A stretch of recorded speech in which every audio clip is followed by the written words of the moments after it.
Directors. Ms. Baker, would you lead us in the pledge?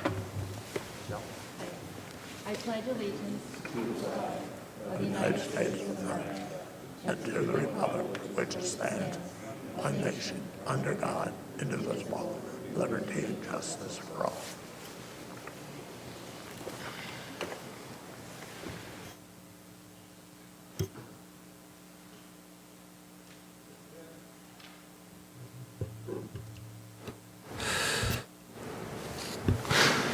So good evening, and good evening to those in person this evening. My name is Dr. Scott David Heiser, Superintendent of Schools, and I'd like to welcome our audience members here in the auditorium, as well as anyone watching on the live stream. Hope everyone is enjoying their summer and the nice, beautiful temperatures that we've had most recently. So this evening we are beginning with a special meeting of the Board of School Directors, and following this meeting, which we hope should only last a few minutes, we will then move into our regularly scheduled work session meeting. So I would like to remind our board and members of the public that this meeting is being live streamed on our YouTube channel, and that a recording of the meeting, actually both meetings, will be posted on our school board website within 48 hours following this meeting. I certainly would like to welcome our board members and members of the public for joining us. And to our board members, please be reminded that for sound purposes, you must turn on your microphone, tapping the touchpad, and speak directly into it for the sound to be audible, not only for our in-person community members here in the auditorium, but also for anyone listening to the live stream. Also, after speaking, please mute your microphone once again by pressing on the touchpad. Ms. Mayfield, would you please take the roll call of the board? Sure.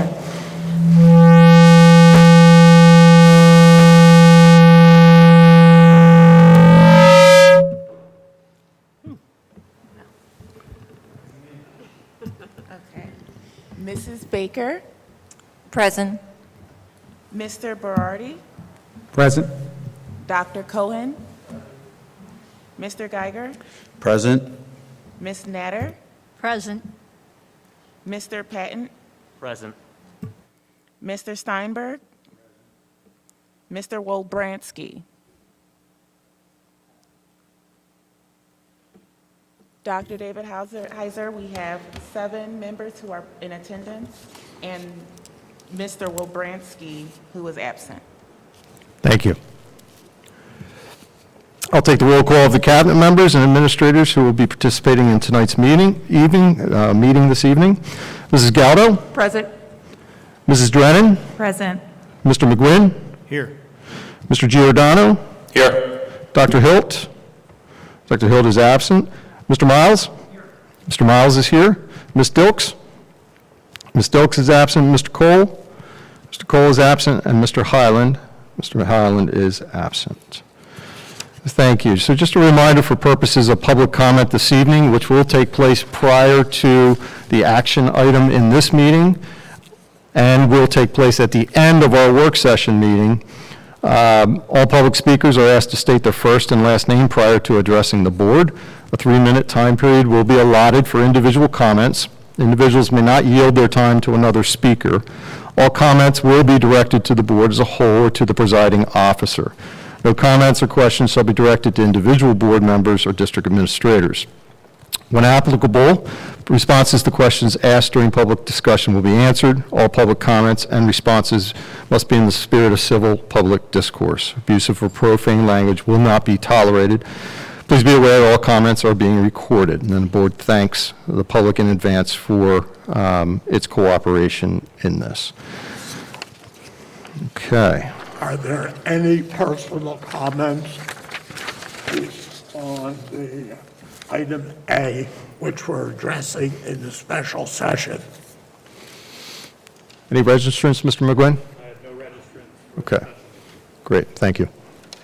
Therefore, I would like to recommend approval of personal item 1B as attached. Do I have a motion? So moved. Second, Second. Dr. David Heiser. Before you take a vote, we would like to go through those personnel items with the board this evening, and we're certainly excited and happy to announce a number of hirings this evening and recommend those hirings to you as a board for your approval this evening. Our first recommended person, unfortunately, is unable to attend, is our newest athletics and activities director. Her name is Ms. Danielle Turner. Danielle comes from the Central Bucks School District. She is currently the district athletic director at the Central Bucks School District. She is a National Interscholastic Athletic Administrators Association National Faculty Member. She's an NIAAA Publications Committee member. She's the PIAA District 1 Treasurer. She's the PIAA District 1 Girls Athletic Representative. She's also the PIAA District 1 Competitive Spirit Chairperson, as well as being the District 1 Athletic Directors Association Treasurer. Danielle comes with about a decade worth of experience. I had the pleasure of working with Danielle in a former in my past, and I found her to be an exceptional team member and an exceptional athletic director. And I know she will do unbelievable and wonderful things here within the Lower Moreland Township School District, and I think we're fortunate to ascertain her services if you so choose. We knew trying to fill the shoes of Matt Hyland was going to be a very, very large task, but we do believe we've landed on a candidate that can do that exceptionally well. So we are recommending the hiring of Danielle. Our second candidate is Mr. Justin Thomas. Justin is in the audience this evening. Justin, would you mind standing for the board and for our audience? Thank you. So Justin comes to us through our interview process and was a standout candidate along with our other recommended candidate this evening. Justin's experience is that he was most recently the assistant director at Achieve Academy in Mapleton Public Schools in Colorado. Prior to that, he had been an instructional coach at the same Academy High School in the Mapleton Public Schools, and as well as an English teacher and social studies teacher within the same school district over the past approximate decade. Justin was outstanding through our process with our interview team here, and knowing that we had big shoes to fill within the high school, we believe we've landed on an exceptional candidate that's going to assist our high school, support our students and our staff, and really take us beyond some of the things that we want to do at the high school as we enter into new phases of the high school and a newly constructed high school as well. So, Justin, thank you for being here this evening. Our next administrative candidate that we are presenting to you as a board this evening is Ms. Megan Geenans. Megan, I know you're in attendance, if you would stand. Megan comes to us, and again, as an exceptional candidate through our process and with our interview panel, and stood out as an excellent candidate to fill the shoes here in the Lower Moreland High School. Most recently, she is a middle school teacher in the Penwood Middle School in the William Penn School District. However, much of her experience comes from the state of Kansas, and actually she was an interim assistant principal for the year prior, and during the year in which schools closed, was the interim assistant principal for the Prairie Star Middle School in the Blue Valley School District.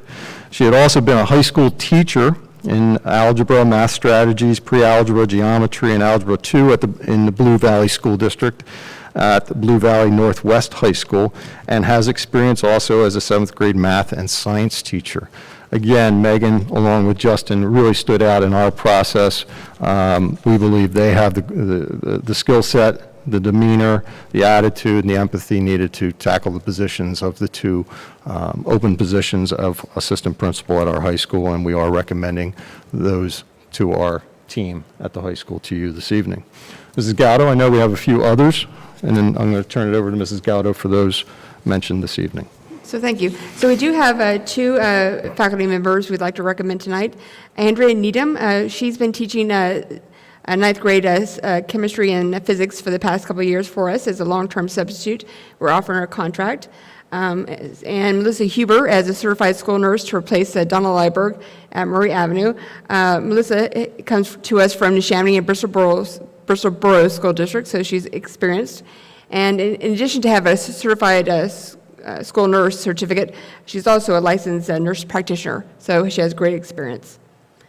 And so for support staff, we have a new addition. Robin Sadowski has been selected to replace Linda Forcina as the administrative assistant to the counseling department. Robin comes to us from Upper Moreland High School, where she served in a similar position, so it's been an easy transition for her.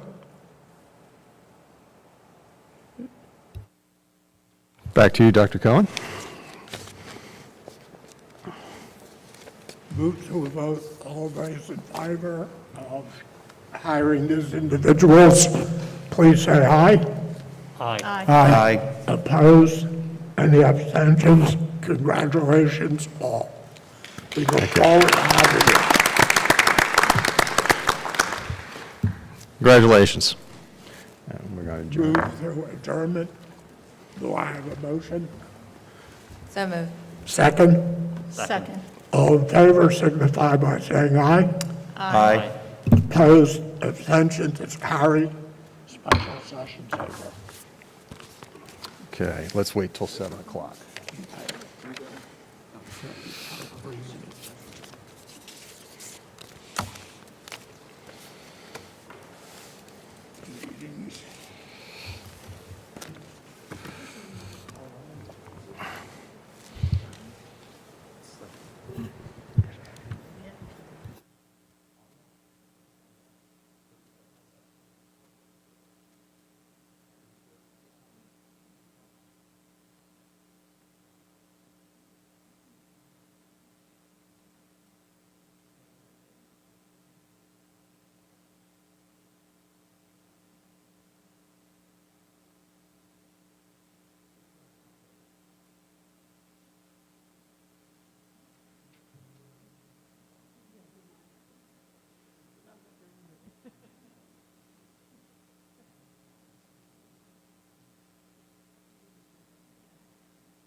And just a reminder, anybody in attendance this evening, if anybody would like to register for public comment, which will come at the end of the work session, the sign-up sheet is up here on the front table.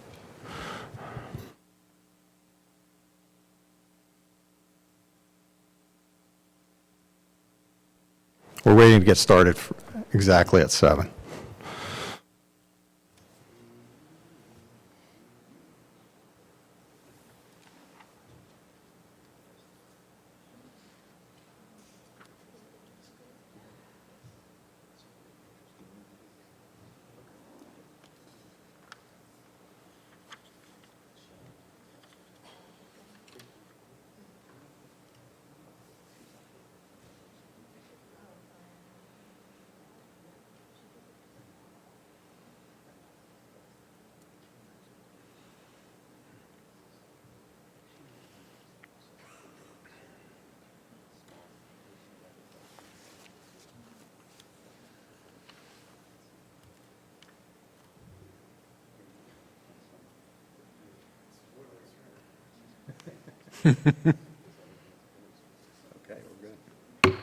I'd like to call to order the work session of the Lower Moreland Board of School Directors. Mr. Geiger, would you lead us in the pledge? To the flag of the United States of America and to the republic for which it stands, one nation, under God, indivisible, liberty and justice for all. I'd like to welcome everyone who has come here. Thank you for coming to our board meeting. Okay, thank you. Ms. Mayfield, I did not see any members of the board exit or enter since our last meeting, which was 3 minutes ago, so we're going to assume the roll call to be the same for this meeting. So if you can just note that for the minutes as such. Okay. Well, good evening, everyone. And again, welcome to our work session, regularly scheduled work session to kick off our 2021-22 school year. We're going to begin with a high school project update. Many of you that are sitting in our audience today that needed to come in through the Buck Road only entrance and were not able to come through the Red Lion access road. There's a reason for that, and you probably saw the large piles and equipment that are out and about in the area there as work has really started to pick up over the last week or so.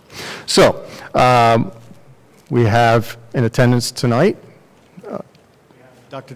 David Heiser, we have Mr. Jamie Lynch from Dewey Engineering. Great. Mr. Lynch, if you could come up to the microphone and lead us off. Great. Good evening, Mr. Lynch. Good evening, Dr. David Heiser, member of the board, members of the community who are here. We are not virtual anymore, as you can see out front. We're off and running with the high school project. Am I standing close enough? I'm good now? Okay. And from time to time, I'll provide some updates for you on progress and invite everybody to ask questions about what's going on, and we'll continue to get the word out to the community about progress on the high school project. Just for frame of reference, you'll see the little chart to the right of the screen that says A, B, C, D, E on it. Excuse me, Mr. Lynch. Somebody's saying they can't hear you in the back. No mic? I got to be closer?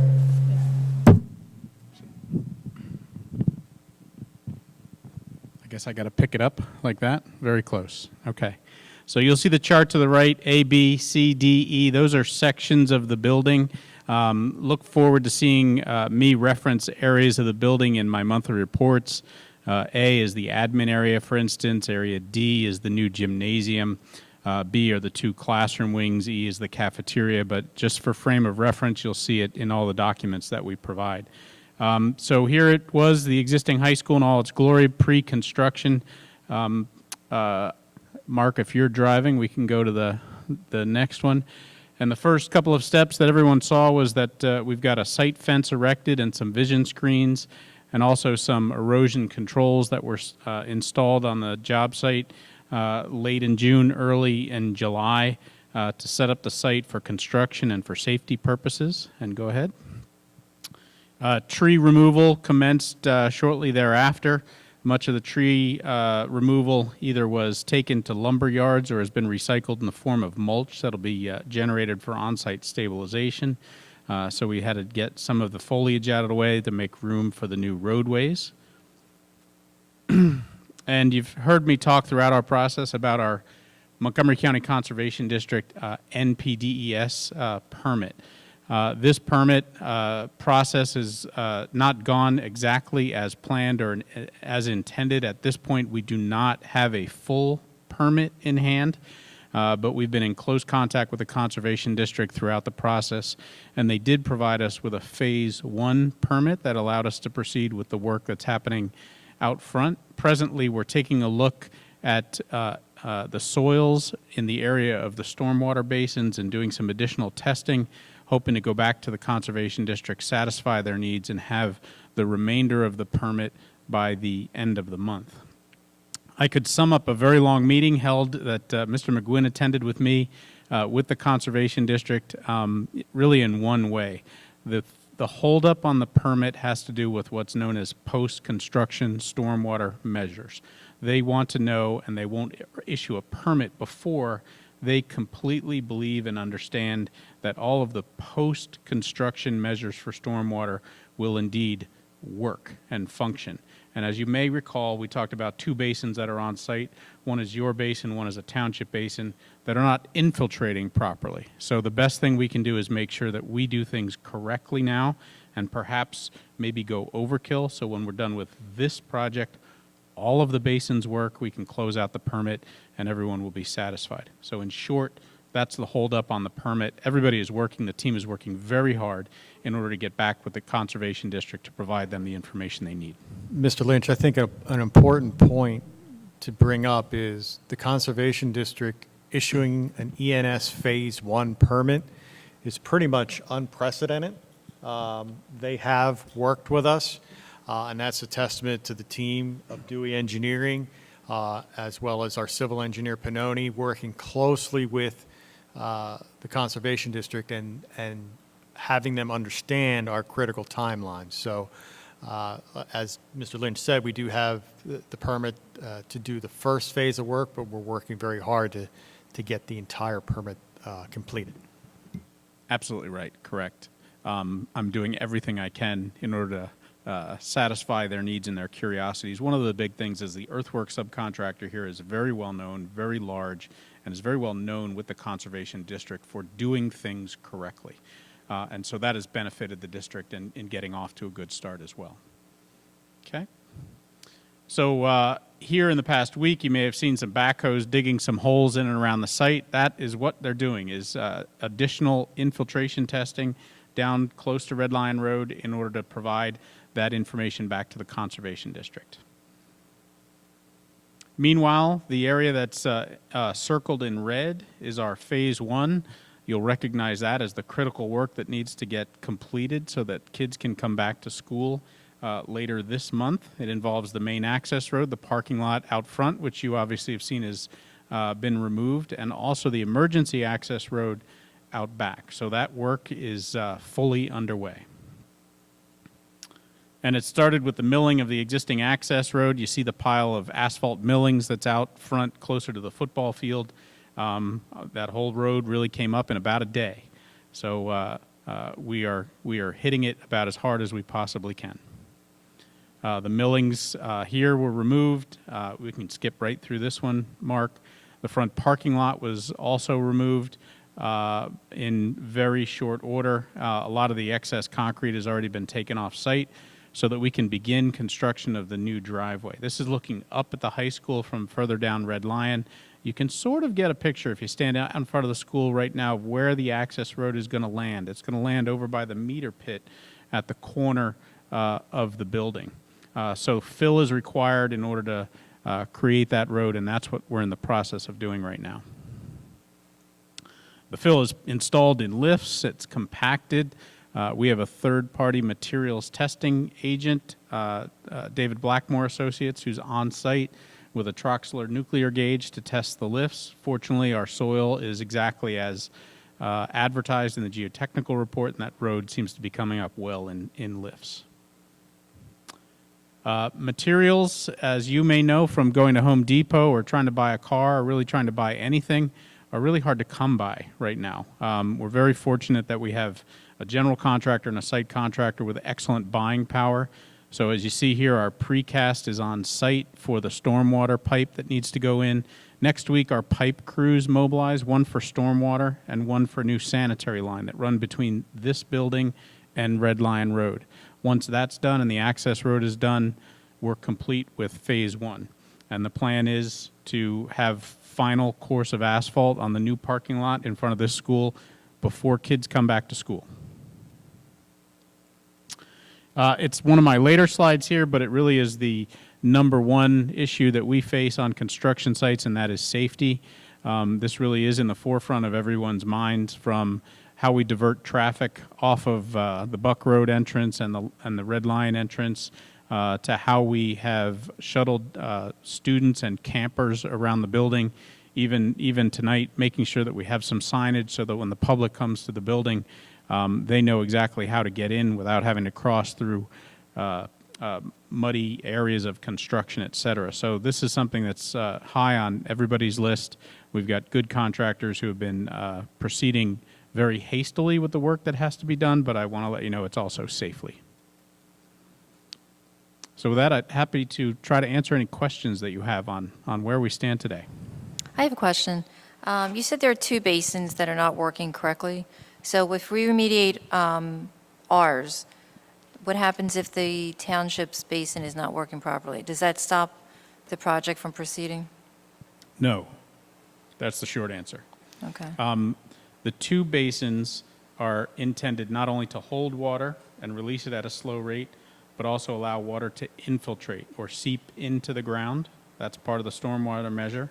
And due to the soils in the area, and by area I mean Montgomery County in general, we have lots of basins that over time have failed. Through new conservation district and Pennsylvania DEP measures, there are new ways to solve that problem. And very simply stated, the way they solve the problem is to put under drains, which are perforated pipes under the basin that allows the water to get in and also provides a way for it to get out. And so this is now an accepted practice, and this is how these two particular basins are being designed and going through the permitting process.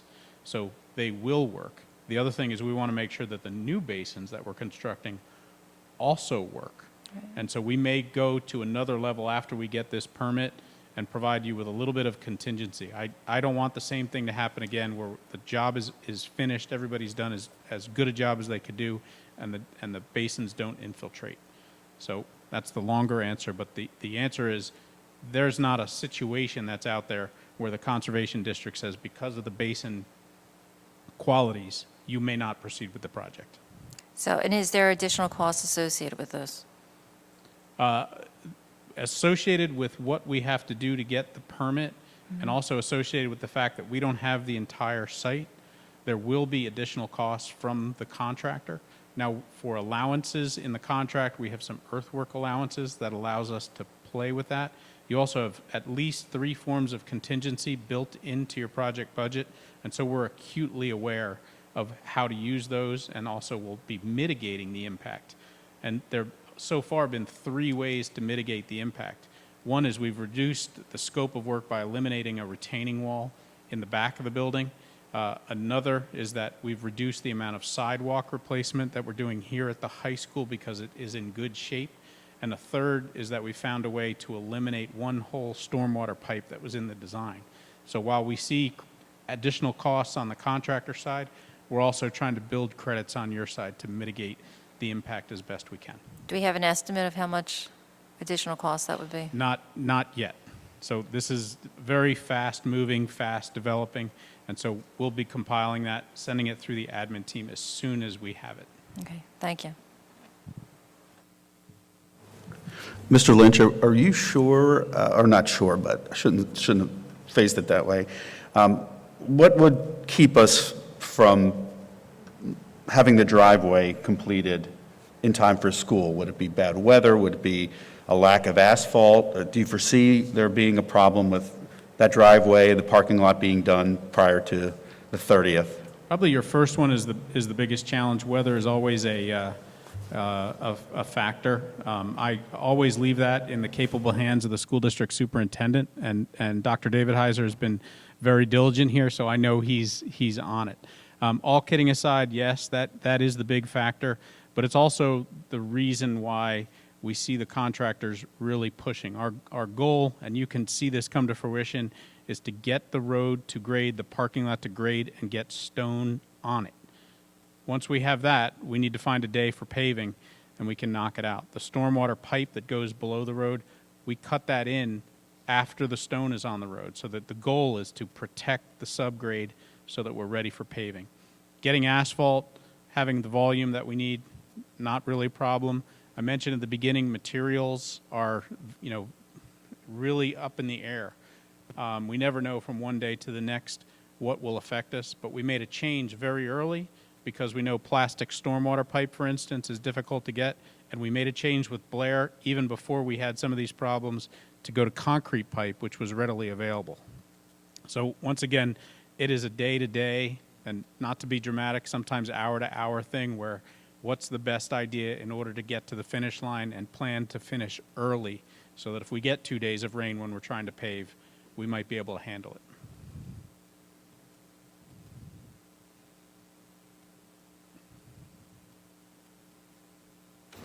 Any other questions from the board, from Mr. Lynch? All right. Thank you very much. Thank you, Mr. Lynch.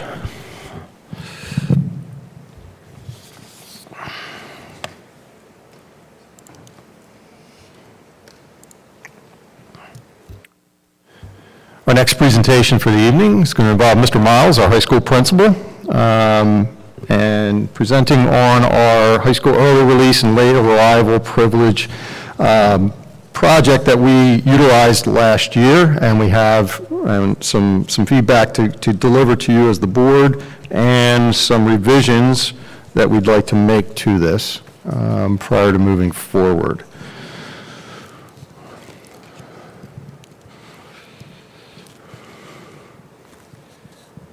Good evening, Dr. David Heiser and members of the board.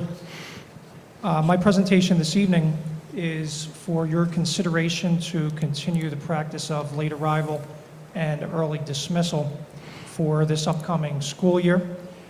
We have some data from last year, although a small sample size in a rather strange year, but it was a successful program for a number of reasons, and I would like to walk through that with you this evening. So the first goal this year, which is the same goal of last year, to reduce the number of students in the building during periods 1 and 8. This time last year, it was important for us for social distancing and to find a way of being able to manage the school building and students who would fit within the criteria to have them come in a little bit later and leave a little bit earlier. The second goal that I added for this year, since last year was a success, is to add a privilege for those students who meet the 3-part criteria of attendance, academics, and behavior. They're on track for graduation and so forth, in alignment with reducing the number of students in study halls 1st and 8th period. These 2 goals, I believe, is important, and not only accomplishes having fewer students in study hall, but again, awards these students for having good attendance, behavior, and academics. So the qualifications remain the same. First of all, a junior or a senior would have to have at least 1 day of the 6 cycles scheduled for study hall during 1st period or 8th period. They've earned a minimum of 13.75 credits for juniors and 20 credits for seniors. This assures that each student who might be applying for this privilege, they are on track for graduation. It's not marginal. They're on a solid track for graduation, so the academic piece is taken care of automatically. They must have and maintain the 3-fold qualifications. Satisfactory attendance records. As you may recall for the application, in terms of attendance, if a student is late to 2nd period 2 or more times, then that privilege is suspended for the remainder of the semester. They must maintain appropriate academic standards. Each marking period, I looked at the grades last year, and we had 0 issues, and also with behavior.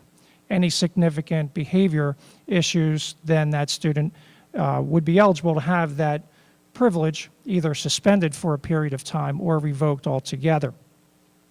Students must have their own transportation, so they need to have a ride or have a vehicle to arrive late or to leave early.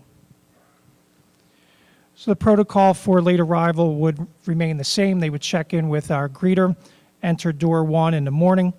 Students may not arrive prior to 8:09, which would be 10 minutes prior to the beginning of 2nd period at 8:19.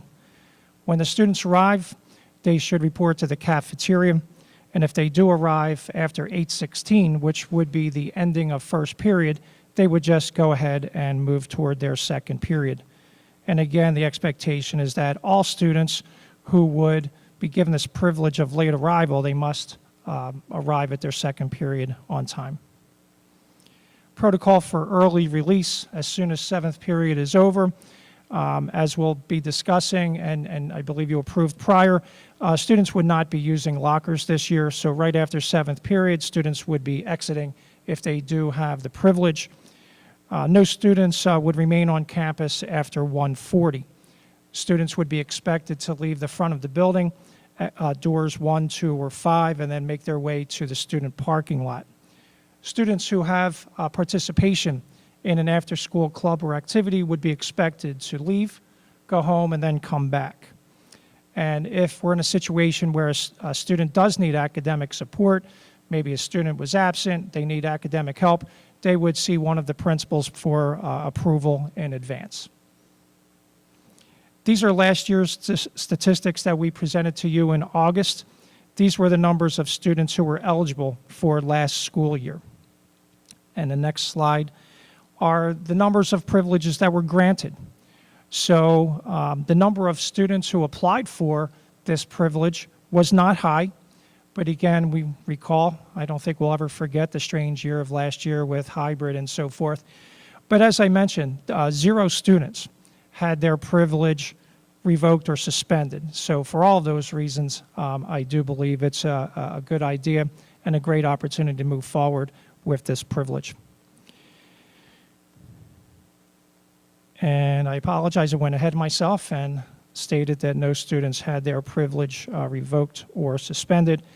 As of last Wednesday, these are the numbers for the upcoming school year.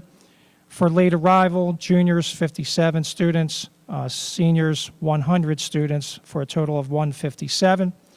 For early dismissal, 49 juniors, 71 seniors, and a total of 120 students for this privilege. So that doesn't mean that all of these students would be arriving late or leaving early on any given day. These are the numbers of students who would have one or more study halls during that time period. So they may have a class on some of the cycle days, but not all. So if they, for example, they have 3 cycle days where they have a class, 3 cycle days where they have a study hall, then they would be eligible for that privilege for just those 3 cycle days. And once again, I jumped ahead of myself and I explained that. So that is it. If the board would have any questions. Would any student have early, a study hall first or eighth period every day? Is that possible? That is possible, yes. Yeah. Yes.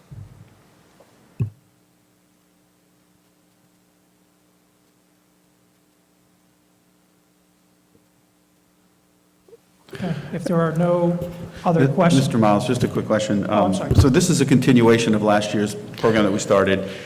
Have you modified it in any way from last year, or is this pretty much what you ended with last year?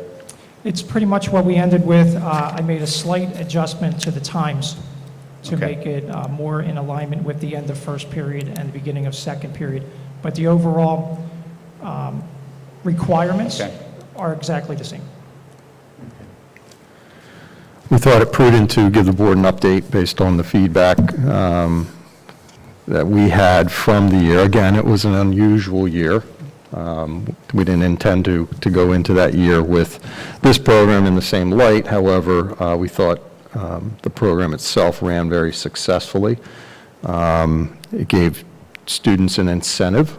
It rewarded those incentives and when they reached certain marks.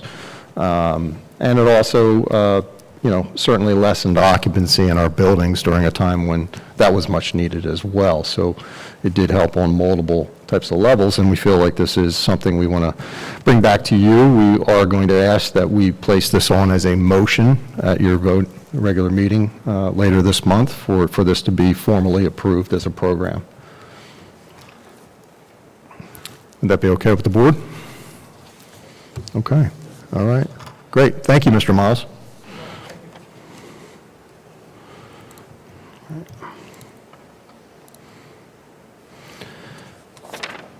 So our next just small presentation is related to the 2021-2022 academic school calendar. And if you recall back late spring, we had some conversations about our ability to apply for what's called FID, the Flexible Instructional Days. And Mrs. Drennan tackled the application process for that. I see her smiling behind her mask over there. It was quite a process to go through with the state. If you recall, this is a program that they brought into and offered to all districts across the state 2 years prior to COVID. So it was initiated as a result of a lot of school closures that were happening. For example, due to social media threats that happened in the middle of the night, the school district then had to, were unaware of the safety of the building needed to be searched, different things like that they could not open and were having to close intermittent buildings at times, other weather-related types of things and things like that, were really starting to drive up numbers of days that districts were unable to get in for various reasons. So they developed this program, and the program is an application base, a pretty stringent application base, one that was difficult prior to COVID, but once we got into the COVID year, we understood a lot better how we were going to manage a lot of things that they were initially asking for. How are we going to deliver services in various different ways that we never thought of, but having gone through COVID made it really shined a light on the different things that we could do. So we did apply, and we were successful. Congratulations, Mrs. Drennan, in getting that through. That allows us 3 years of 5 days that can be utilized in a way that they are flexible, meaning that we can offer, and the days and hours to which students are required can be counted, and they can be counted off-site. Similar to what the 520.1, the Act 520.1, which offers flexibility for COVID-related things. If a student has to quarantine or close contacts have to quarantine, and you approved that form at the start of the summer, and we did submit that to the state.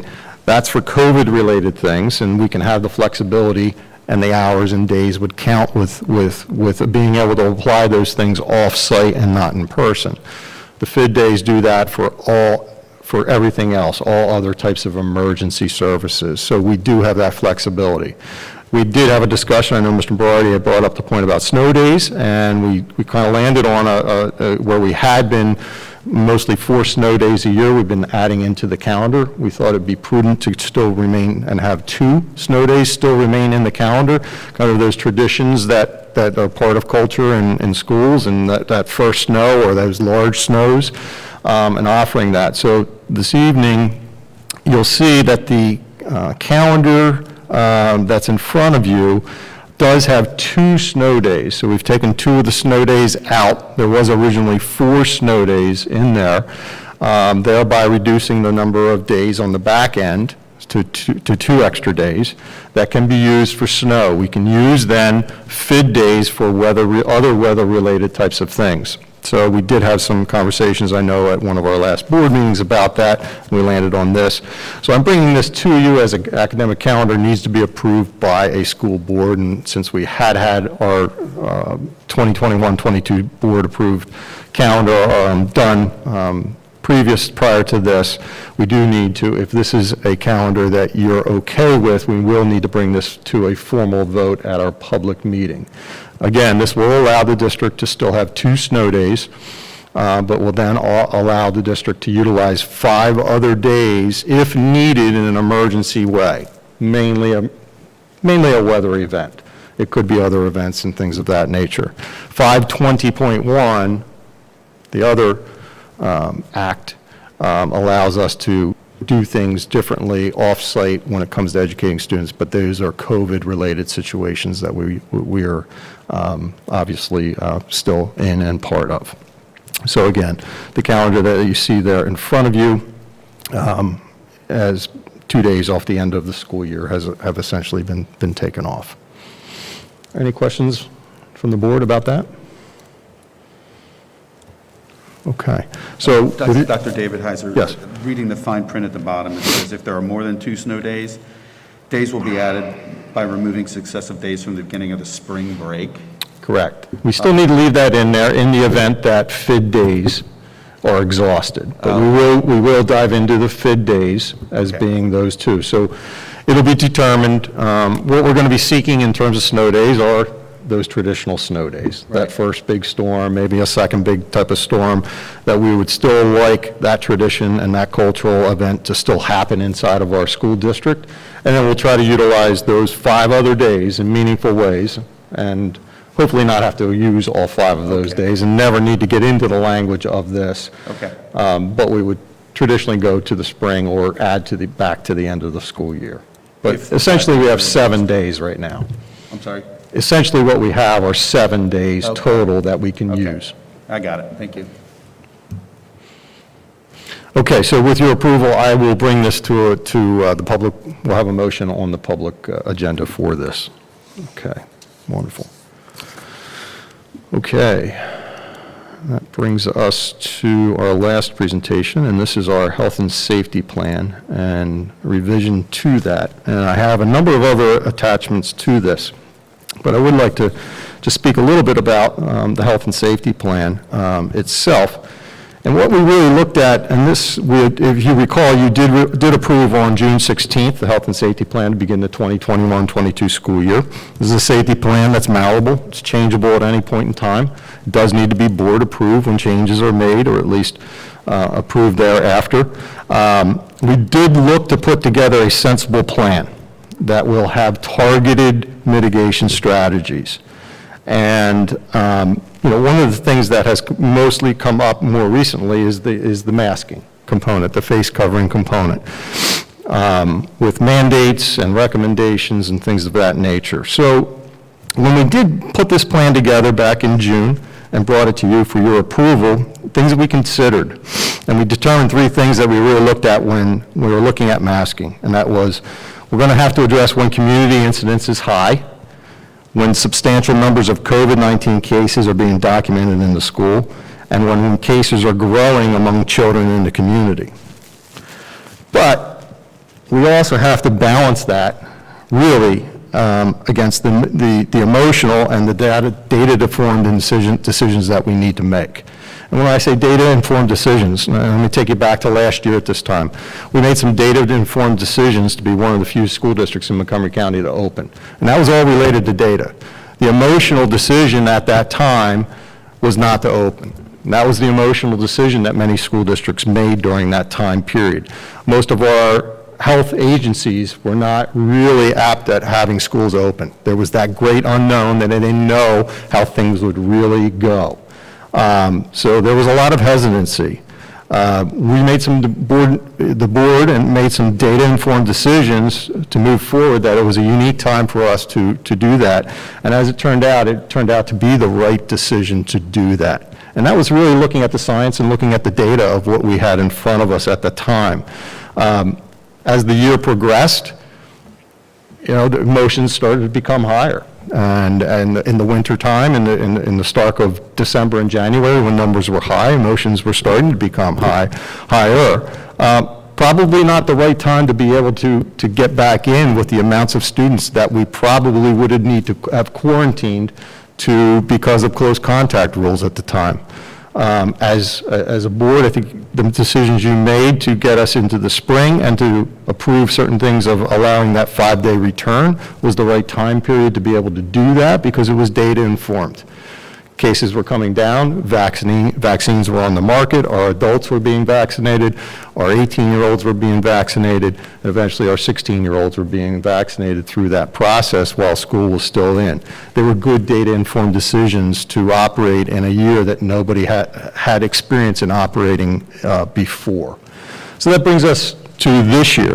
And this year, again, we thought, okay, we're somewhat out of the weeds. Well, we're starting to see that somewhat resurgence right now. We're starting to see that Delta variant come in. However, if you really look deeply at some of the data points that exist right now, and most especially looking locally, over the past 2 weeks, we've had 7 cases per 100,000 in Lower Moreland. Our positivity rate just in this past week was 2%. 4 weeks prior, we were at 0 positivity rate. We were at 0 incident rate. And actually, since May 20th, our incident rate has not been over 22 per 100,000, and our positivity rate's not been over 2.6%. Again, this past week, we had 7.6 per 100,000 and 2.1 positivity. That lands us in the lowest category. And as I said before, with COVID, I don't know we're ever going to eradicate this virus. It's a virus just like the flu that's eventually going to just be part of our society and will continue to be part of our society. So to have 0, to have none is nearly impossible. The data right now informs us that we need an opportunity to which we can allow that process with 0 mandates coming from our health agencies at this point in time, that decision should really be left to the families to make decisions for their children, and the recommendations right now, we're communicating those recommendations, all recommendations in the health and safety plan that you approved, and even some of the edits that we now have. And would you please go to Anwar, would you go down to the section, scroll that to the highlighted areas? And as a board, you can open it on your screens as well, or look at the screen. And I'll read this aloud, just so we're all on the same page. So in the masking area for mitigation, the CDC, Montco Office of Public Health, and the Pennsylvania Department of Health all recommend that K-12 students, staff, visitors to buildings and campuses wear face coverings to begin the 21-22 school year. That was the CDC's most recent, and Montco and the Pennsylvania Department of Health have all aligned themselves with regard to that CDC recommendation. We as a school district share this important recommendation from health agencies with all students, families, employees, and community members, but like each one of these health agencies, will not mandate this practice. If a governing health agency mandates or orders the practice, the district will certainly immediately require all stakeholders to adhere to this health requirement. However, timely and targeted mitigation strategies with face coverings may be instituted and mandated by the district during times of escalating community incidents, substantial numbers of COVID-19 cases being documented in our schools, or when growing cases are occurring. And this is the key. And this is my recommendation and our administrative team's recommendations, and this is key, that inhibit a continuity of education. If we're finding that we are unable to deliver a continuity of in-person education, our whole goal is to be in our buildings 5 days a week with the greatest number of students that we can be on any given day. We know right now that's our best delivery systems that we can offer in the Lower Moreland Township School District. So in order to continue with that level of instruction and that level of delivery, a lot of things always have to go right, especially inside of a pandemic. And right now, the data is telling us that it's an opportunity to which there should be some flexibility with face coverings. There should be a mindfulness, at least with us, to say we are in the lowest type category right now. What's going to happen in 3 weeks, 7 weeks, 8 weeks? We all know in COVID, that's an ever-changing environment. But what we do know is in the environment to which we're in now currently is the lowest it can be. And again, go back to last year when it was the time for us to come in, we looked at the data and made those decisions. When it comes to masking right now, the administration's recommendation to the board is that we leave that flexibility and that option to the families, to the employees, to the students, for them to choose their comfort level. Tonight I'm in a mask. The recommendation has come through from the CDC, but I still believe that it's an opportunity for us to make a data-informed decision that we have to allow that flexibility at this time to occur. I want to share something with you with regard to the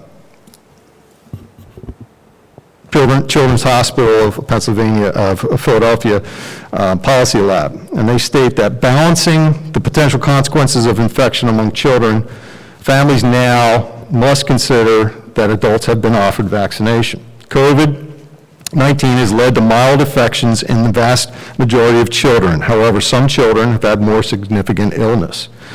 Among the nearly 80 million children and adolescents in the U.S., there has been more than 4 million documented cases of COVID-19, 700,000 hospitalizations, 4,000 cases of multi-system inflammatory syndrome, a delayed post-infectious complication of COVID-19 infection, and more than 300 deaths. The risk of long-haul COVID-19 for children remains unknown. Therefore, one family might review these numbers and conclude that the risk of severe disease is too high and have their child wear a mask at school when indoors. Other families may recognize these risks, but may weigh the trade-offs as they relate to educational, social, emotional, or behavioral health needs and prefer that their children not wear masks. The decision to not mask routinely will be easier for a family with children old enough to have been vaccinated. However, even among elementary school-age children who have not been vaccinated, some families might decide that the benefit of not wearing a mask for their child outweighs the risk of infection. As a school district, what we have to consider is monitoring local community incident rates, those that I just shared, test positivity, those types of things that I shared, and its impact on our continuity of education, meaning our ability to have the greatest number of students in our buildings 5 days a week. The last thing we want to do is to shift to a virtual environment or force large numbers of our students to have to quarantine to where we're back to a dual platform system, which we know is not a functional system in which to deliver instruction for our students or for our staff. We want to maintain a singular platform system that's inside of our school building and that is in person. And we'll know as we start to, if we start to, feel and see and know that. Right now, the data doesn't tell us necessarily that that's going to occur. Again, as I mentioned, I can't tell you what's going to happen 6 weeks from now. That may substantially change for the worse or for the better. 2 weeks from now, I can't tell you. What I can tell you is today. I don't think it's prudent in a data-informed decision environment that we need to be in to make blanket decisions about things that we, if we needed to, can adjust in the moment to be able to do that. Placing masks on students, while it is restrictive in nature, can be done, and it can be done literally overnight, to allow us to functionally have a continuity of education, to allow our students to remain in an environment that we know they can learn best. Yes, with a mask on. Now is, to you as a board, now is not that time. And our recommendation to the administration is that masking does not become mandatory right now. We don't believe it should be at this particular time period. I think we also have to look to the data of the success rate that we had through the summer. We had students in our buildings, in our ESY programs, in our clubs, to a greater extent than we've ever had before, with 0 incidents, 0 cases. Now, while the Delta variant may not have been in this area at that time, as it now appears to be a little bit more in this area, we still were highly successful in a mixed environment of mask and maskless students throughout the entire summer. Students wore masks on buses, and as you see in the revision to the health and safety plan, that is a requirement that we don't have any wiggle room around. It's a federal order that's issued based on the CDC guidance. And that came right from our solicitor that must be followed. This summer, and as you're aware, I sent a communication out right before, right as ESY was starting, that we needed to follow that mandate and that federal order. So in the health and safety plan, students that will be transported on any form of transportation from the Lower Moreland Township School District will be required to wear a mask. We're recommending right now that a mandatory masking on our campuses, inside our buildings, outside of buildings, is not there. That it's allowable up to the families and the students. Whether that changes through time, we don't know. There could be a possibility where that would need to take place. And I will end with that this year, when shared decision-making between administration, school boards, and families, and targeted mitigation approaches are going to help our schools navigate toward this post-pandemic world in which we hope to be in. We're at an interesting crossroads right now. We are starting to see that Delta variant move into this area. The Northeast had been absent of that. There almost had been a wall for many of the summer months. We're starting to see that creep in. In our area right now in Lower Moreland, our numbers are still substantially down. However, you did hear today, Montgomery County, according to the CDC guidance of incident level, did move into the substantial range. I believe it moved from 48 cases per 100,000 to 52. The marker of movement from category was 50. So it slid by 4 cases, but thereby placing it into the substantial category. Thereby, the Montgomery County Office of Public Health and through the CDC does recommend masking for all, no matter of your status when it comes to that, but it does not mandate that. It recommends that. However, when we look at both county and local, I think we have to always look a little bit differently. We have to be concentrated on this area. We need to be concentrated on Lower Moreland. And right now, our levels are a lot different than they are across the county. They are low.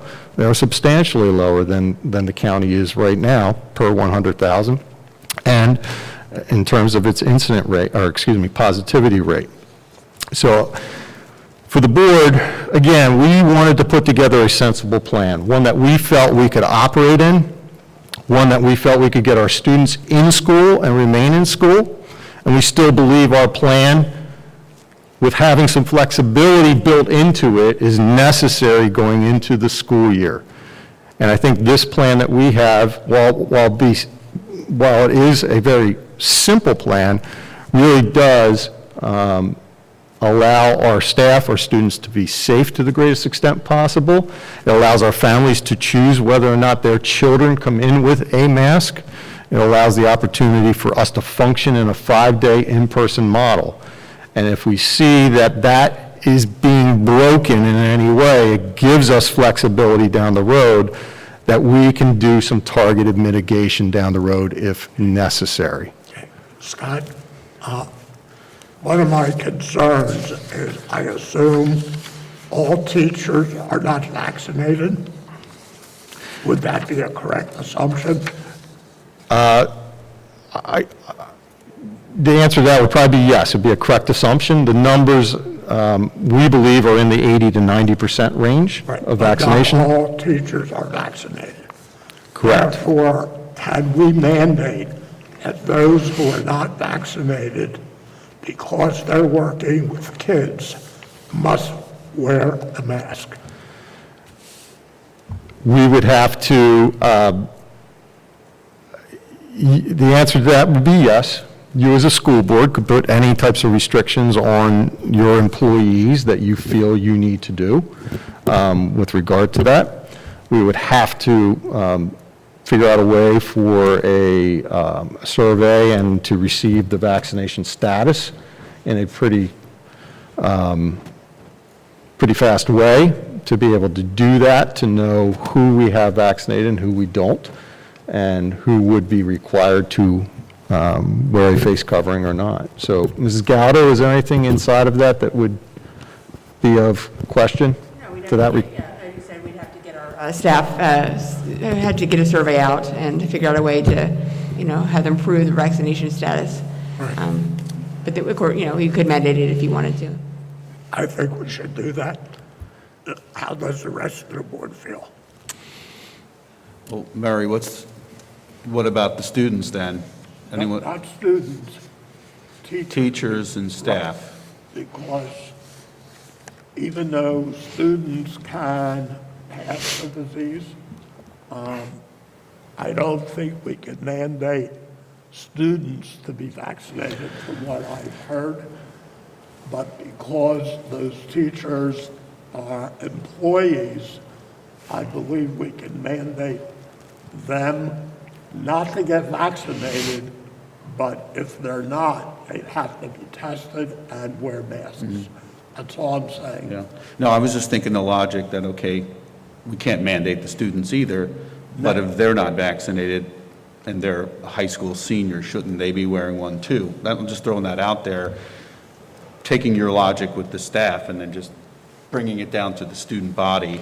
So for the students, there is no vaccine mandate in the public sector. That would have to be something that would come down from the legislature to determine that for students. Again, we are still in an emergency status with our vaccines.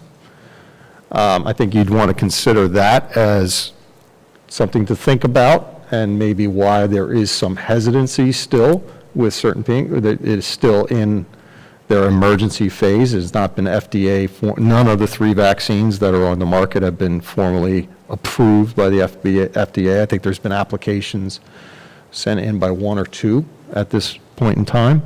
So that would be something that you'd want to factor into your decision-making. We're not mandating they get vaccinated.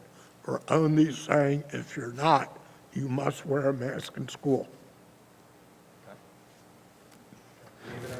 That's something we can work on.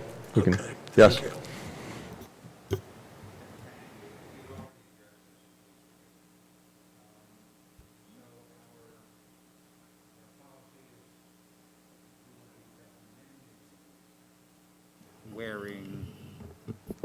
Thank you. We'll be recommending wearing masks, but we will not be mandating wearing masks.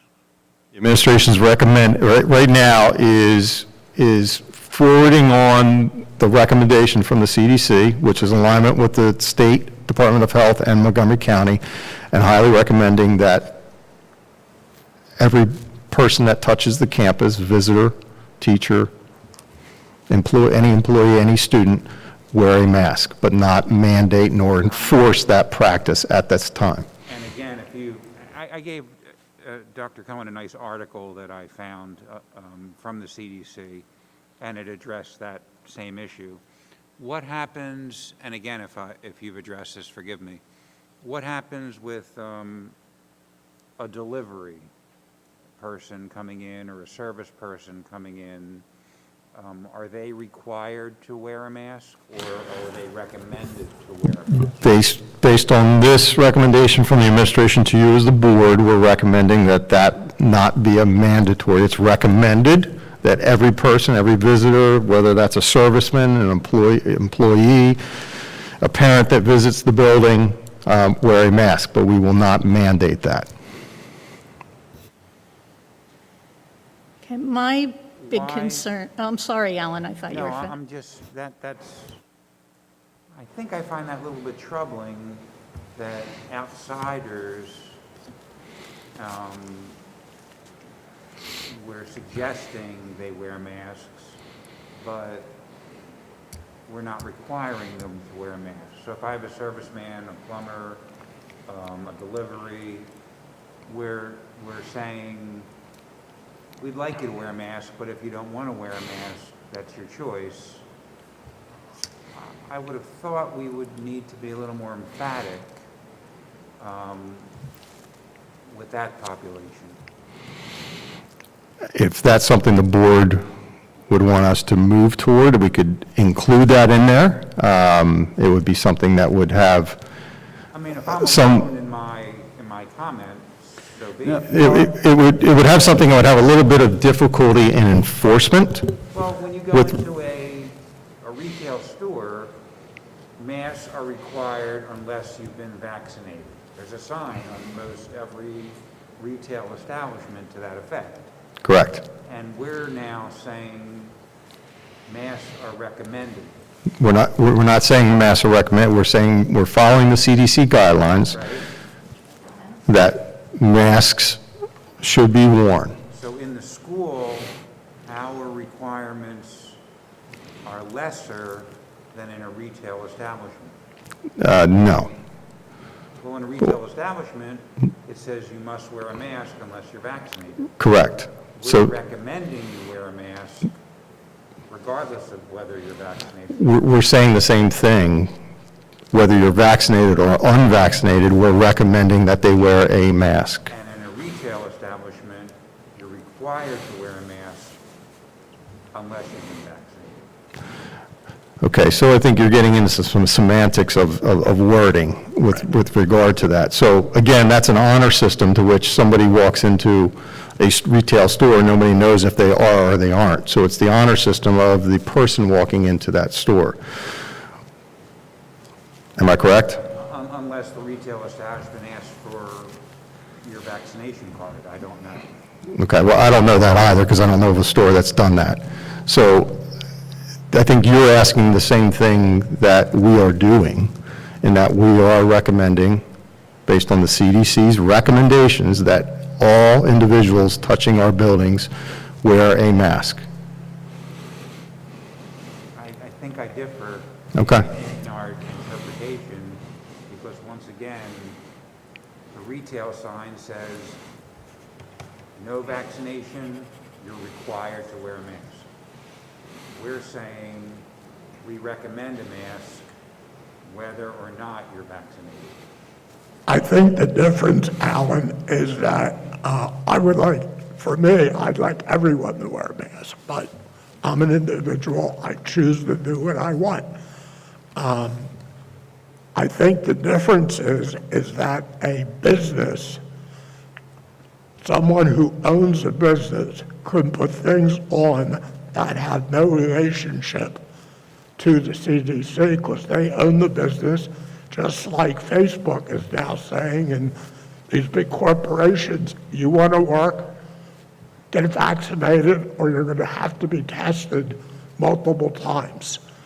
I think the difference is our kids were recommending that they wear masks. Families will decide what's best for them. But we don't own a business. We still have to follow CDC guidelines. A store owner does not. That's the difference. But again, we could put a sign up if a board chose to, that all merchants or whatever you want to call them that come in should wear a mask. We don't use the word must or use the word must. You should wear a mask. I know people that have been coming to my home for services. They have masks on soon before they come in the door. And I don't say anything, so it's something to be considered. I'm sorry, go ahead, Carol. Go ahead, Karen. That's fine. My big concern is at Pine Road, where none of the children are vaccinated, don't have the ability to be vaccinated. And we know the Delta variant is growing in prevalence amongst the unvaccinated and making young people sick. It seems like Pine Road is like a dreamland for the Delta variant. And my problem with making mask wearing up to personal choice is, imagine on an airplane if we made smoking up to personal choice. It's a similar thing because that's how cloth masks work. When you wear a cloth mask, you're not preventing the virus from coming into you. You would have to wear a gas mask or, have an N95 filter strapped to your face to keep the virus from coming into you. The way the cloth mask works, if you think that's why your glasses fog up when you wear a mask, it's because your breath is staying trapped around your face. It's not being spread out to the classroom. So if you have one child in the classroom not wearing a mask, that child is blowing potentially virus all over that classroom, and it's affecting all the other kids. The way one person lighting up a cigarette on an airplane, that smoke is blowing everywhere, not just on him. So the personal choice to wear a mask or not doesn't only affect you. The personal choice to wear a mask or not is affecting all the other kids in the class. At Murray Avenue or the high school, I'm not too worried about that because anyone who wants to be protected can get a vaccine. But at Pine Road, that option isn't there yet. And we're hoping, I've been reading a lot that by wintertime, it may be available to children 5 and older. But until the winter, there is no protection. And wearing a mask won't protect the child, it'll protect their classmates. So that's my only issue is at Pine Road. I think we need to be a little more careful at Pine Road until there's a vaccine available for them. We will have an issue at Murray Avenue with our 6th grade population because most of which will, in that instance, would not be as well. And they're intermixed throughout the entirety of that building. And the idea about having visitors mask is that, we're basing our data on our town, our community, Huntington Valley. Drivers, visitors, not guests, not parents, but people are coming from anywhere. They could be coming from a neighborhood that does have that much higher positivity rate that we wouldn't want, and we don't know where they're coming from. So it does make sense for outsiders to, ask them to wear a mask, even though they're not going to be in the building long, they're not going to be around us, our students, but still, we don't know where they're at. We don't know where they're coming from. So I can see all visitors having to wear a mask. Or delivery persons, I should say. That makes sense to me. That might also be true of other people working in the building. Just because they work here doesn't mean they live here. So custodians, people who might come in to paint a wall or whatever, I think would be a similar thing.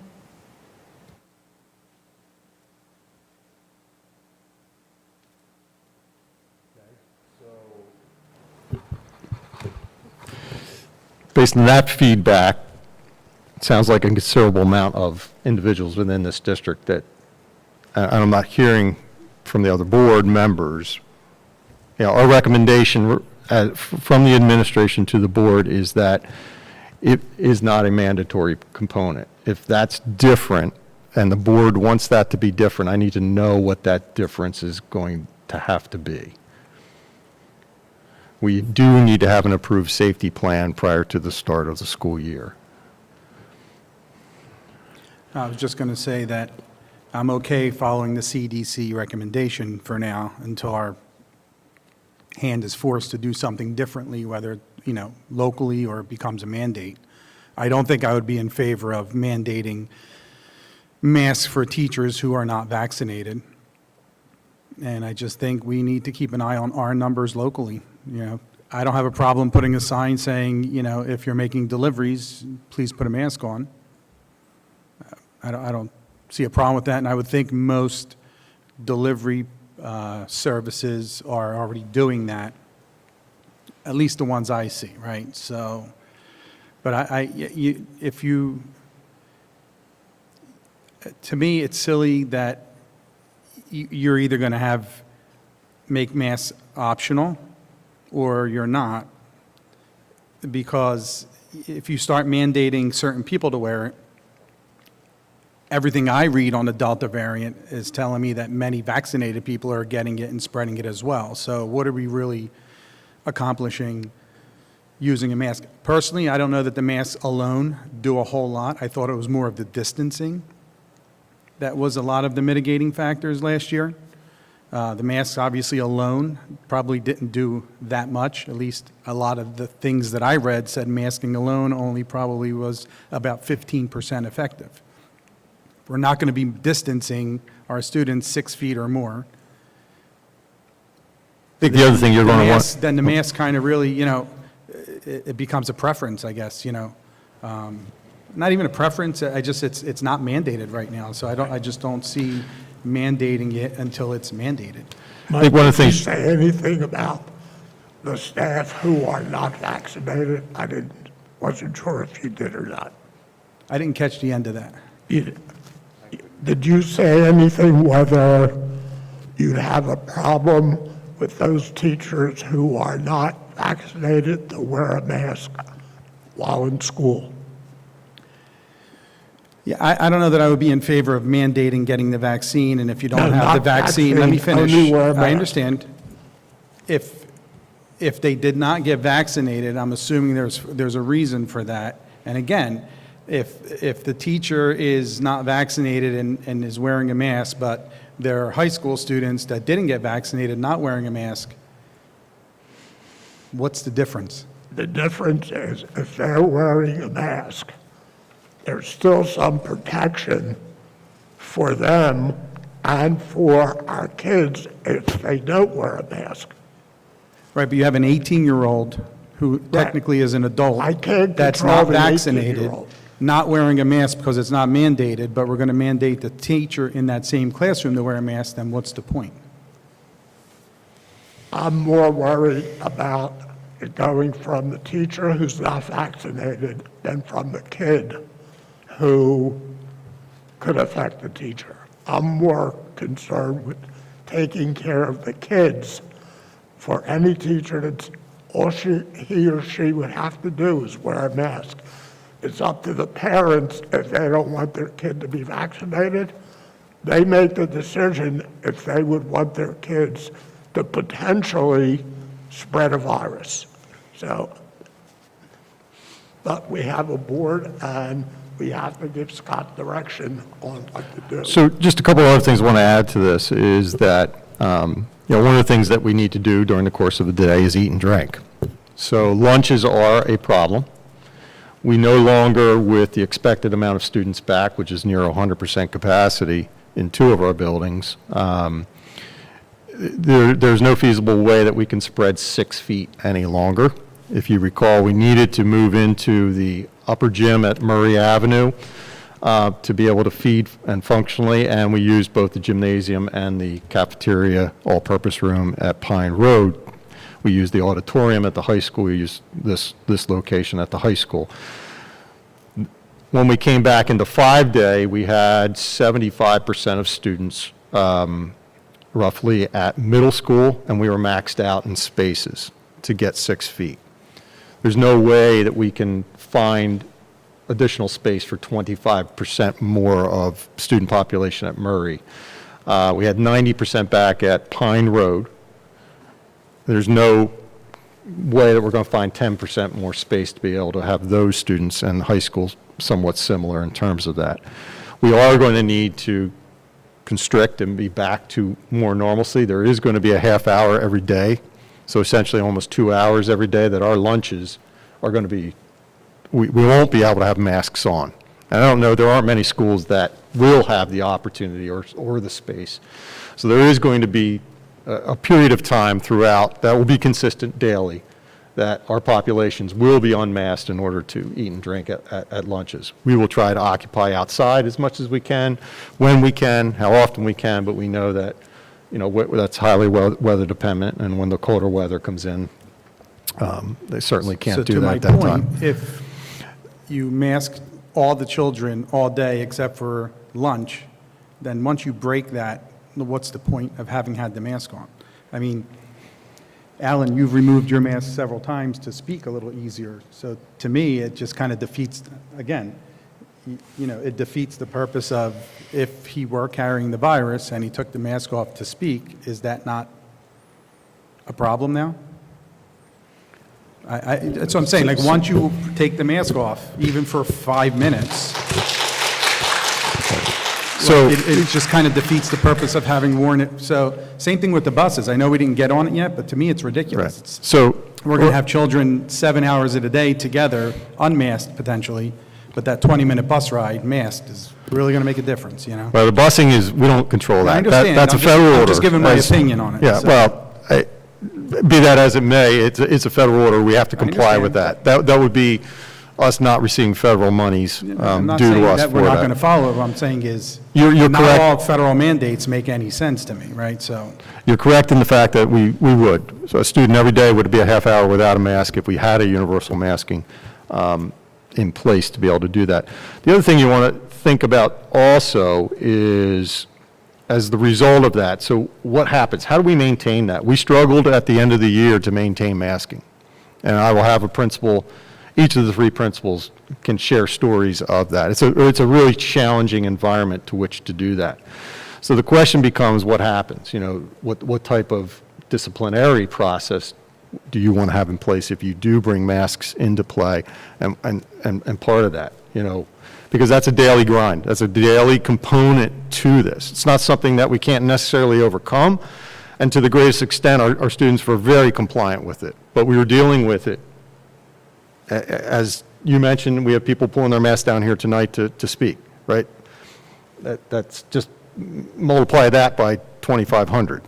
And that's what occurs throughout the course of the day. So that complicates things in terms of continuing to do that component. And what sort of process are we going to have when that sort of thing continues along? You know, are there suspensions, are there expulsions, or what are those contingencies that we want to think about when it comes to that?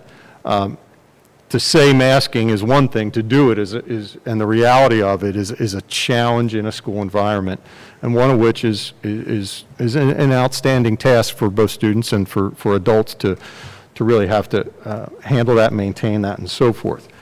We want to, as an administration, bring to you, again, like I said, a sensible plan, one we think makes sense based on data and makes sense based on practicality. I don't know what the Delta variant is going to do or not do. I can't prophesize that in advance. What we have learned through COVID is we've got to be day-to-day flexible. We have to be, these plans are meant to be malleable. They're meant to be changed and instituted in ways. One of the things the CDC has exemplified throughout their recommendations is the need to be back in 5 days. The last thing we want is a super spreader. The last thing I want is a student to get sick. The last thing we want is to tell close contacts they have to go home with regard to that. Or not go to the prom, or not participate in an event. We've had all of those situations occur through the past year. I don't know if masking's the answer to all of that. It's a strategy and it's a layered component to it. We know we believe there's been great success with it. The data is not necessarily sharing that now's the time to do it. But you all bring up good points about the if and whens we move forward with or with not certain elements to this. When the CDC makes guidance and they make recommendations, remember, they're making for a nation. And these things are laid on a nation. And areas of the country are exponentially different in that. I think Lower Moreland's a little bit different than even just inside of Montgomery County right now as it is. I don't know what that's going to be in 2 weeks, but it is different. So, Scott, can I ask? Yeah. Just to see how you wanted direction. Correct. Would the board have a problem having a sign up, anyone that comes in to the building who is not part, someone delivering packages must wear a mask? Would anyone have a problem with that? No? No. I don't have a problem with all visitors must wear masks. I don't have a problem with a sign saying all visitors must wear a mask. Okay. Number two, does anyone have a problem with only asking those teachers who are not vaccinated to wear a mask all day long? Yes, I have a problem with that. Can I ask a question first? Dr. David Hauser, how would the data have to appear that we would then have to go to much stronger mitigation, like masking? Like, are we looking at a... What the teacher think first? Well, I want to know, what would that look like? How would the data have to appear in order to do that? The data would appear in real time in terms of Like, the are we number looking of at students. positivity rate or... Well, the number of students that would have to quarantine because they're positive, or the number of students that we're having to quarantine because they're close contacts in an environment, that we break down our continuity of education, meaning I'm having multiple classrooms having to flip their cameras on and now teach on a dual platform because we've got certain amounts of students in from that class that are now excluded from school due to the Montgomery County Office of Public Health rationale when it comes to positivity and when it comes to close contacts. Are we looking at a certain number? Is that what we're looking at? No, I don't have a necessary metric to that. I know the CDC has to lay their metrics on, but when it comes to our ability to function in an environment where we can deliver the best type of quality of instruction, I don't know what that number looks like necessarily. So, no, I don't have a number for you.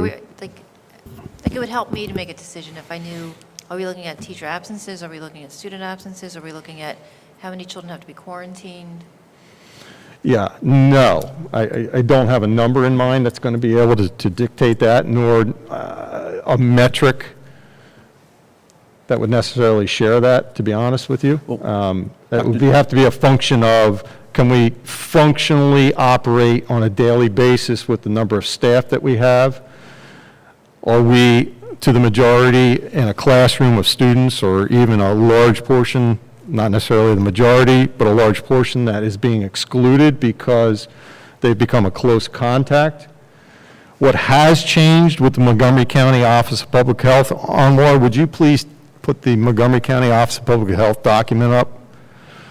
They have put together a modified close contact quarantine system. Thank you. If you could just scroll that down, and Keep going, keep going. Contact tracing, the last line up there. So the Montgomery County Office of Public Health has still a requirement that exclusion takes place if you are positive. And also in terms of contact tracing, isolation, and quarantine is required in accordance with Montgomery County Health Code. So reflected are the exclusion recommendations. They've adopted the close contact exception as outlined for CDC for student-to-student COVID-19 exposure within the indoor classrooms only. If both the COVID-19 positive student and an unvaccinated student who is exposed were both wearing masks and practicing physical distancing of at least 3 feet or more, the exposed student will not be identified as a close contact and will not need to quarantine. So think about that of last year. Last year, the mask mandate was required. 6-foot distancing was the requirement for 15 minutes or more. So if you're inside 6 feet last year for 15 minutes or more, everyone was wearing a mask, so that really didn't preclude that, but you were considered a close contact. They have modified that to be 3 feet. However, both the positive and the close contact must be wearing a mask, and it must be a minimum of 3 feet or more in terms of that. So the Montgomery County Office of Public Health, while they've modified this is a way to support universal masking, because they're asking for everybody to be masked when it comes to this type of situation. Dr. David, if you were to scroll up a little bit, where it says, stay home when sick. I'm Yes. sorry, just scroll up a little bit. The first page, Almar. Yes. Encourage staff, students, and parents to stay home if sick. Encourage. Isn't that a little bit thin? If you're sick, you shouldn't be here. Well, we plan to use the same pre-screening tool that we used last year, which we sent to families, and kind of a checklist of things that we'd like them to do, questions that we'd like them to ask of their child prior to coming into the buildings each day. So that was their pre-screening to determine whether or not they felt well enough to come in, or if they were showing any types of signs or symptoms that might be COVID-related, or might be other types of illness that might be going on. And we found that to be very successful. We had to send that out frequently and remind parents of doing that, but our families really did a wonderful job of informing us and being on top of that for that. We're a little stronger than the word encourage. I think we've done more than encourage. Certainly you encourage. You can't enforce when it's being done inside the home. And we certainly are encouraging, but I think parents really understood the practicality of it and the importance of that screening tool for us to function. Thank you. And the other question I had was, Lower Moreland, we're rather fortunate we have a low positivity rate. When students are playing sports from another school, do we look at that school's positivity rate and determine if any action needs to be taken? So it's coordinated between the athletic directors, and again, we're going to be utilizing the same system, pre-screening tools that they did last time, check your temperature, any signs or symptoms and so forth, to determine if they had any students that shouldn't be competing in that particular time, and that's how that coordination took place last year. So. And that functioned very well for us in a very safe environment with our athletics last year. Could we get back to on the teacher issue? On the teacher issue, thank you. How does the board in general feel about having that? I was going to suggest another option. If a teacher's not vaccinated, I personally think it's fine to say, if you're not vaccinated, we want you to wear a mask. But what if they were either or tested on a regular basis? Since we are offering testing in the school now, if you don't want to get vaccinated, then maybe you'll be tested once a week to make sure you're not carrying the virus. That's very good. I agree. Does anyone have a problem with that? So if they're not vaccinated, you want them to either wear a mask or mandatory testing? Right, Yeah, I think I have a problem with that, too. not a problem. I just think if masking worked, then why weren't we in school 5 days a week last year? No. Does anyone else have a problem well, with it? We I'll were in wait. school. I'm okay with It does work, Mike. It definitely does work. I mean, If we had masking no, alone worked, then why didn't we go to school 5 days last year? because we had to keep, Because why? the distance and we didn't have the space for it. We were, We're not going to have the distancing now.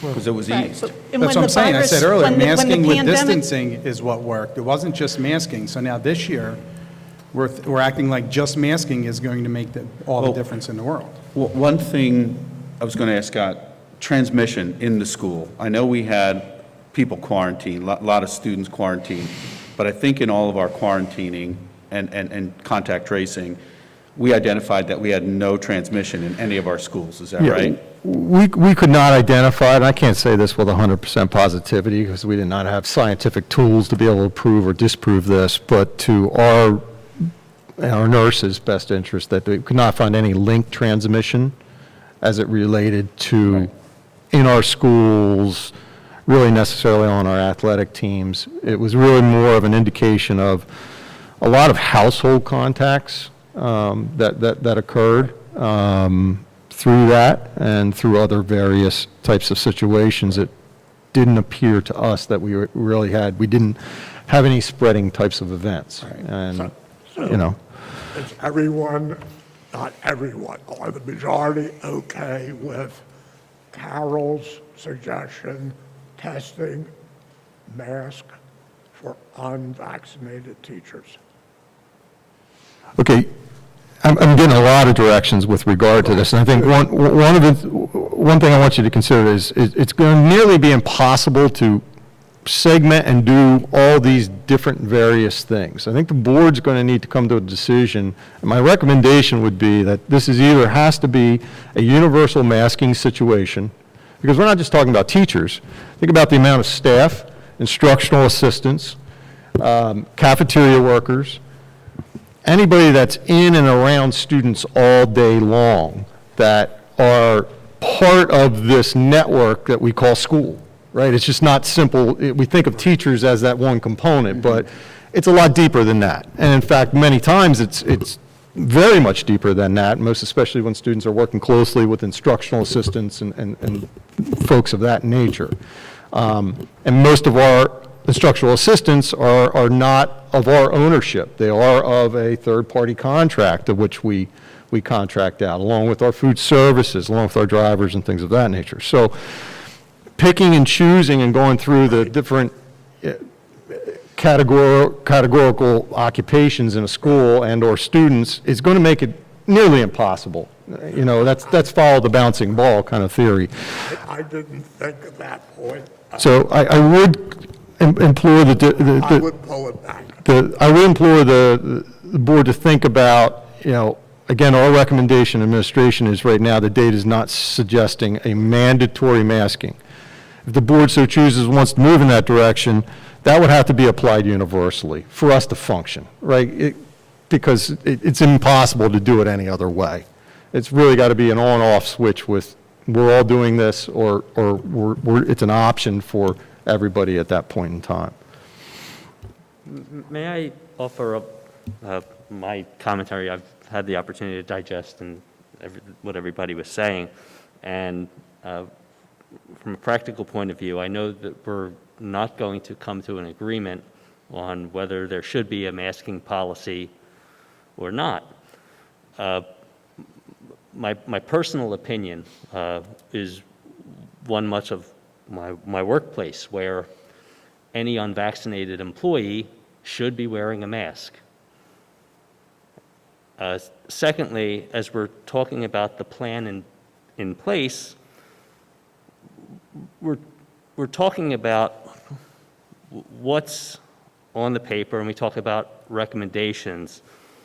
I think I would have liked to have heard that we're going to highly recommend that students wear masks.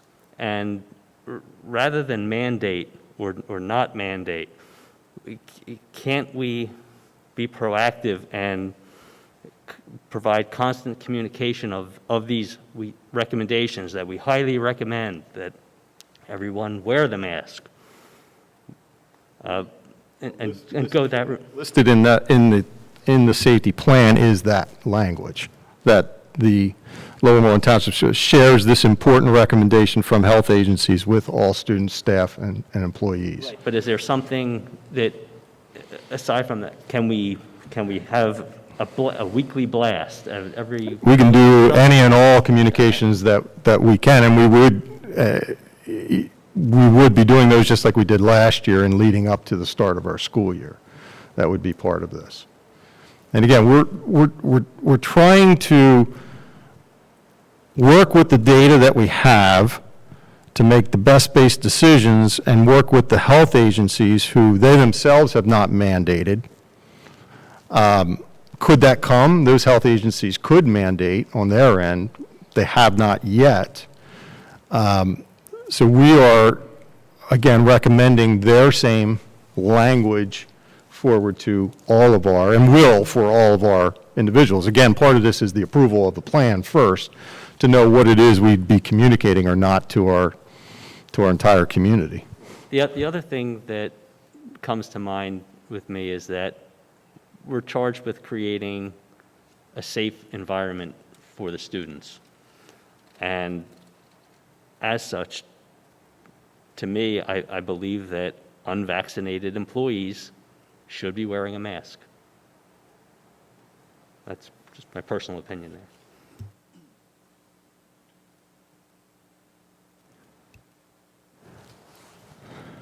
Is there anything in our health and safety plan that pertains to employees? This all pertains to employees, students. So again, my question is, if our concern is that a vaccinated person cannot spread COVID, but an unvaccinated person can. No, the vaccinated person can spread the vaccine. Right, so if you have more would you agree with the fact that the majority of our staff and teachers are vaccinated? Yes, Okay, so all those teachers and staff will not have to wear a mask because they're vaccinated? but they can spread the disease if they get it. Of course they can. So that's what Right. I'm saying. So you're going to have a majority of the students and staff not wearing a mask who can spread the Right. the COVID just as easily, apparently, as a vaccinated person. Right. I don't see the logic here in making the other population Right. wear the mask. Now you're going to have more of a chance with a larger group of people who are unmasked than the smaller population who are masked. I didn't think of all the other people that Dr. David Heiser mentioned, custodial staff, staff that comes in from other organizations. It is a problem. Mike, I have an idea. vaccinated people can spread COVID, but because they've been vaccinated, the viral load, the amount of virus that they're carrying is going to be less. So there's less of a risk of them transmitting it. Also, because they're not sick with COVID, they're not coughing and sneezing, which also increases the spread of the virus. So yes, it's possible that they could spread it, but it's less likely than in an unvaccinated person.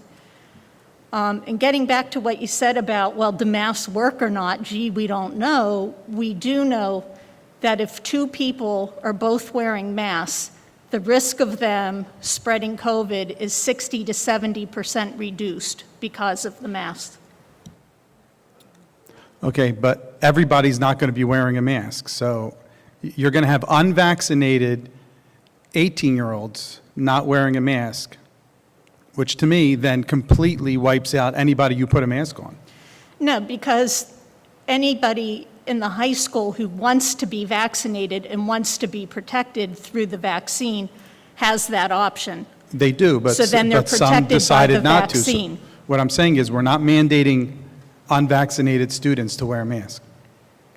Correct? Right, but we were asking the faculty, is that what you're getting at? Well, that's what I'm saying. So what's the point? If you're going to have 20 18-year-olds who are not vaccinated walking around with no mask, I personally think it completely undoes anybody wearing a mask.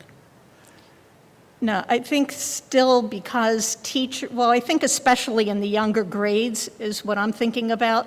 Those children are unprotected, and teachers in those younger grades are often in very close contact with the kids. To me, that's not as big a deal at the high school, where a teacher's probably spending more time standing in the front of the room lecturing out to a crowd. I think that's a lot of assumptions we're making that we really don't know. No, I mean, I think certainly more often in a high school, you're in a lecture situation, where in a younger grade, you have a teacher walking from desk to desk, helping children. But I think if we're going to err, I would rather err on the side of caution. We've got 2,000 some kids in the district, so even if a small percent of them get sick, that's still a lot of kids that we're making sick. We don't want anybody to get So I would rather sick. err on the side of caution. I think that what we should do is move forward with the plan of action that's been put in place by the administration and make changes as we need to. 'Cause that's- So are you saying it doesn't matter if you're vaccinated or unvaccinated, With regard to what? wearing a mask? Can you So speak into your microphone? Well, repeat that question, because Can I you don't think speak- I understood your question. Does it matter if you're vaccinated? Talk into the microphone so everybody can hear our conversation, please. Does it matter if you're vaccinated or unvaccinated if you're wearing a mask, to wear a mask? For who? Everyone? Yes. So what I'm saying is, we're not mandating students to wear a mask, correct? At the present time, that's correct. Correct. And some of those students are 18 years old, And some are vaccinated. and some are not. So if we have unvaccinated 18-year-olds walking around the building, then what is the point of having staff who is unvaccinated put a mask on? I'm just reading the CDC bulletin, and it says, among strategies to prevent COVID-19, CDC recommends all unvaccinated persons wear masks in public indoor settings. And that's exactly what our health and safety plan says. We are recommending that all unvaccinated individuals wear it. Vaccinated and unvaccinated people. We're recommended that anybody who is unvaccinated wear a mask. That's what our health and safety plan says. We're following the CDC guidelines. Correct. So why do we want to change that? What is causing us to change that? That's what our health and safety plan that we voted on in June says. We are recommended, and if I'm wrong, correct me, Scott, all unvaccinated individuals, we are recommending you wear a mask. Yeah, and we've since changed that because the CDC came back with all individuals, no matter vaccinated or unvaccinated, while in school, that they wear face covering. So originally, the language was only for unvaccinated. It's about 2 weeks ago, the CDC came out. There was a study done out of Provincetown up in Cape Cod, and some of the decision-making came out of that because of the 75% of that study were vaccinated and yet still received the virus, and that's where the CDC made their latest decision on universal masking in schools, no matter your vaccination status. So we're recommending to everyone that they mask.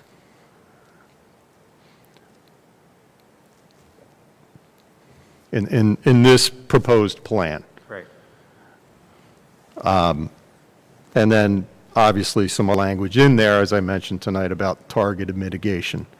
If we start to see that, and again, if the board wants to look at metrics, we'll have to design some sorts of metrics, as Ms. Baker was pointing to land on. I think metrics make it a difficult thing. I'm not sure if one case and lays you in or out of the metric I think it's the significant disruption to our ability to continue to educate our students in the building as much as possible. Listen, with or without masks, we are going to have cases of COVID-19. That's a reality, and probably forever. I think that's a reality. We have cases of flu every year. This is a contagion and a virus that's going to be with us forever. So does So- that mean that an unvaccinated person,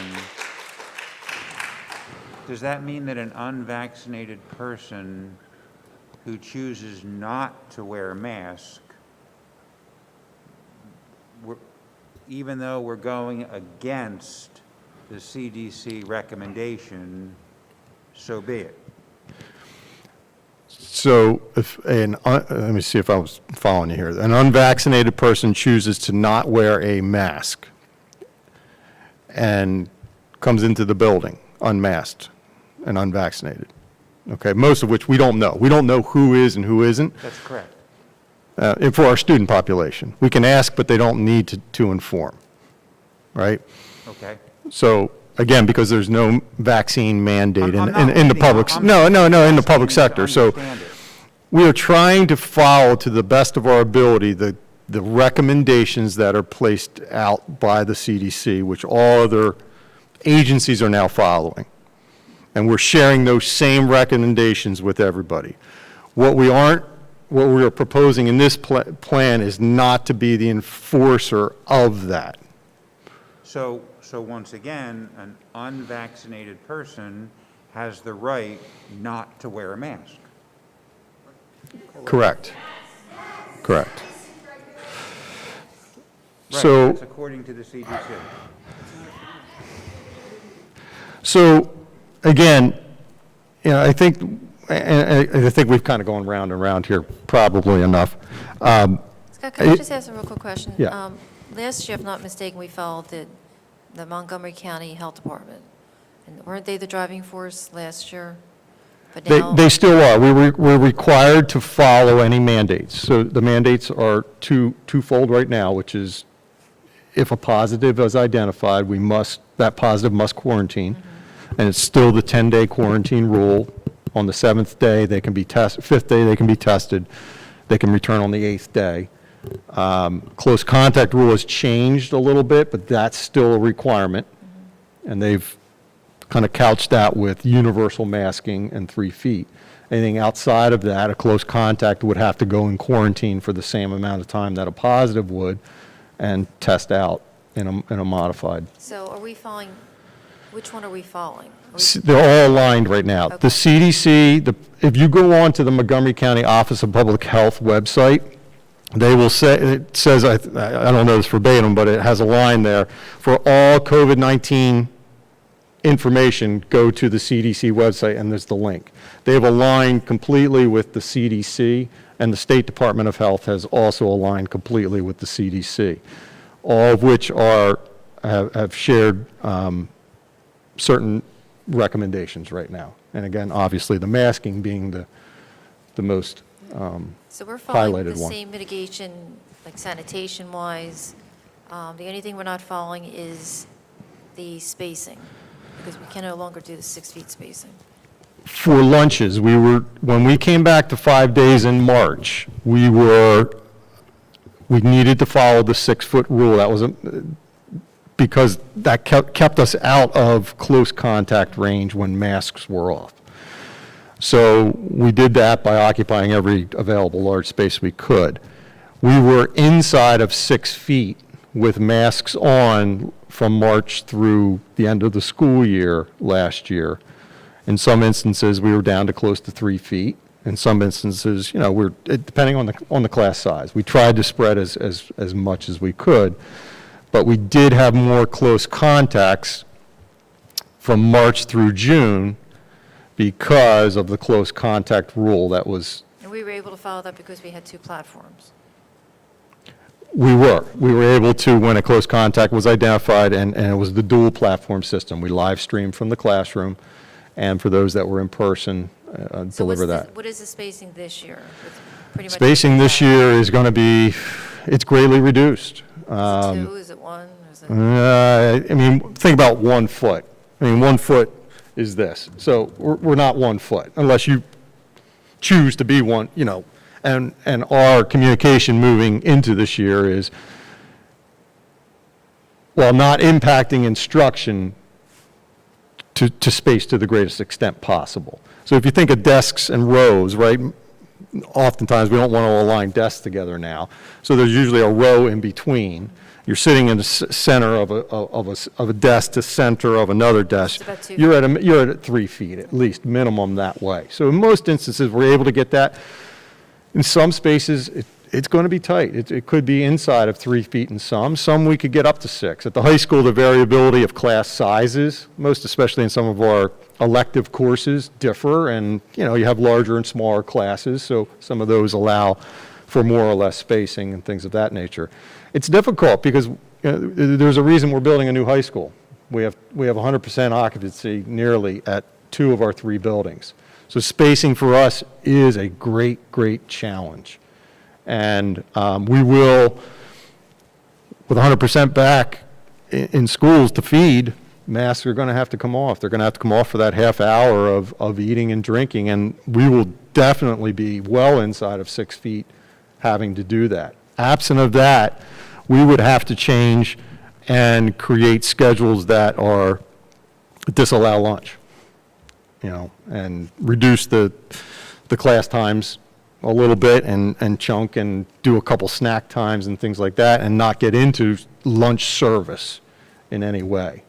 That's a difficult challenge at an elementary building to do that. Those kiddos need to eat. Any student needs to eat, right? One more question. When you had a difficult time enforcing masks, what grade was that? Was that the younger or was that the older? Yes, Younger? yes, Okay. both. Okay. K-12. Great compliancy with our students, but it's a challenge every day. And that should be our least worry in this whole equation. Literally our least worry. Because that's a challenge we need to tackle every day. You know, from the teacher level to the administration level and so forth, and that's COVID. We you know, with masks, that's a challenge we have to take. But it's a challenge, it's there. And it's not, you know, think about it. You know, we're all tugging, we're all moving, you know, there's a lot of things going on there with regard to it. So I guess to kind of wrap up this conversation, this is meant to be a work session to have a good conversation like this, for the public to listen in, to hear, think about thoughts, think about ideas, think about anything else that comes to mind. We still have, we're 1 day less than 4 weeks away from the start of the school year. We're coming back 5 days. We're coming back in person. I think what's of issue is we have to make some decisions on this mask piece. So we have time. This is not of, okay, how do we redesign our schools and things like that. This is, my recommendation to you as a board is to consider, as we've looked at this through components, it's nearly impossible to pick and choose.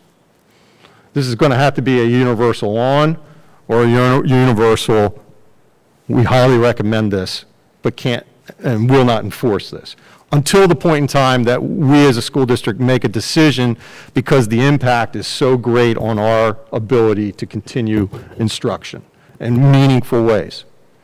As I started this whole conversation, we're trying to make data-informed decisions on this, and I presented the data. It's still our recommendation now. I can't guarantee anything moving forward. I can't guarantee what's going to happen in 2 weeks, 4 weeks, 6 weeks. You know, that's all a challenge that's before us. We know there's a rise in the variant. It's started to hit our area to some degree. I don't know to what extent it will or not.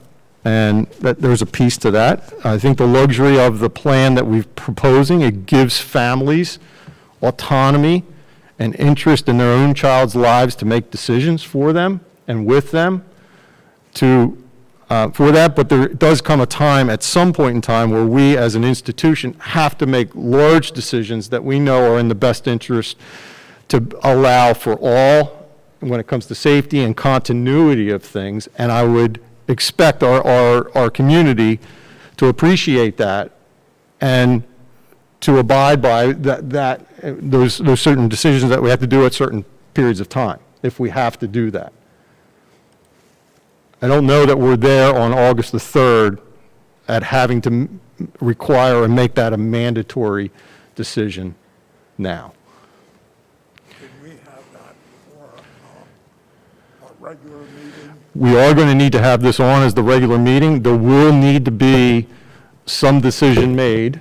Obviously, we can call special meetings anywhere thereafter, but I would implore so that our families, so that our staff, so that our students really have a sense and an idea of what the expectation will be with, that will be, 2 weeks to go before they come in for some of their first days as well. So, And we also have 2 more weeks of data that we can We will. collect. we will. So, okay. Okay. Is there anything else that we need to talk about with regard to this health and safety plan? From anyone? Okay. Quick Carol? question about health and safety. Are we still doing the additional cleaning? No, that we at have the, so at the last meeting, we talked about that, and when we approved the plan, the science wasn't necessarily there. What we did decide to do when we do have cases arise, that those will be intensified in those particular areas, wherever that student had been or students had been, to make where we would do that additional disinfecting that we had doing. One of the things that we had this year was porters, if you recall, and one porter in each of the 3 buildings, and those porters would go around and clean touch points and things to that nature. The science has backed off on that. It's still important. What's most important is the hand sanitization, right? Your own personal hygiene. So again, that would be something that we would exemplify like we did at the start of the last meeting, or excuse me, at the start of the school year. Sanitation stations still available? Oh, yeah, Purell or whatever? we've included all those throughout the buildings even for this year. So they're there. We would advertise those things again greatly. We've reduced the water fountain. We've kept the bottle fillers. We still feel it's necessary to keep the water fountains off, so mouths aren't down in those types of areas and things to that. But we did make a decision to pull the porters from those types of touch point cleanings. So as you said, we have assurance testing that we can do. What we plan to do is to poll the staff again, start of the school year. If anybody, we saw a great reduction in interest as the year waned with regard to that, as folks were vaccinated. And again, the Alpha variant was there and it wasn't as strong, it appears, as the Delta. There was a little bit more confidence. Some of the interest waned in teachers and staff wanting to be tested any longer. We'd have to poll to see if there's interest in that. The difficulty with doing massive screenings of testing with students is just that. Like, when do you do those, right? It's not like you put your face on your phone and there's the app and done, right? It's a little bit more than that. It takes some time. So what we would hope to be able to do is at least begin the year, and this would be the plan with our positive students, somebody that was in the building that is showing signs and symptoms, that we could administer a test to know, point of, and to know what we can or cannot do in terms of that. But one of the great things that we saw this year is that families really did keep their children home. Like, we didn't have many instances of students coming down not feeling well or having signs nor symptoms. We were contacted usually by a household from outside saying, my child tested, just got the results, they tested positive, and then we started the intensive contact tracing process. Okay, 48 hours back, where were you, what's the seating charts, and all those types of things. So we plan to still keep seating charts, both busing and for our classrooms, because we're still going to be responsible for the contact tracing process and what that all entails as well. That's going to be a great challenge in the cafeteria areas. It's going to be impossible to really do a seating chart for that. What we plan to do is a camera.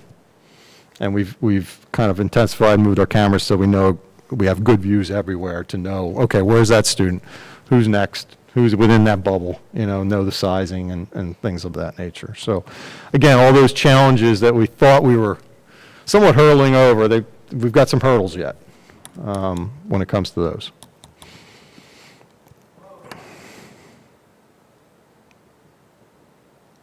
Excuse me?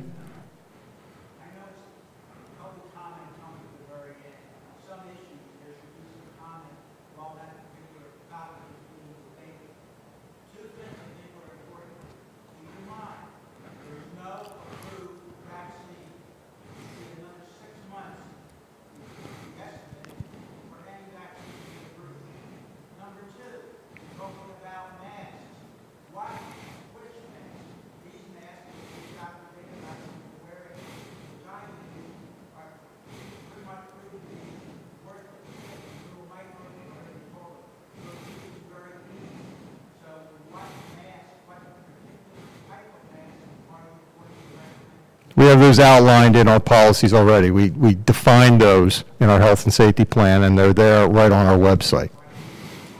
You can go onto our website and see exactly the mask that we defined.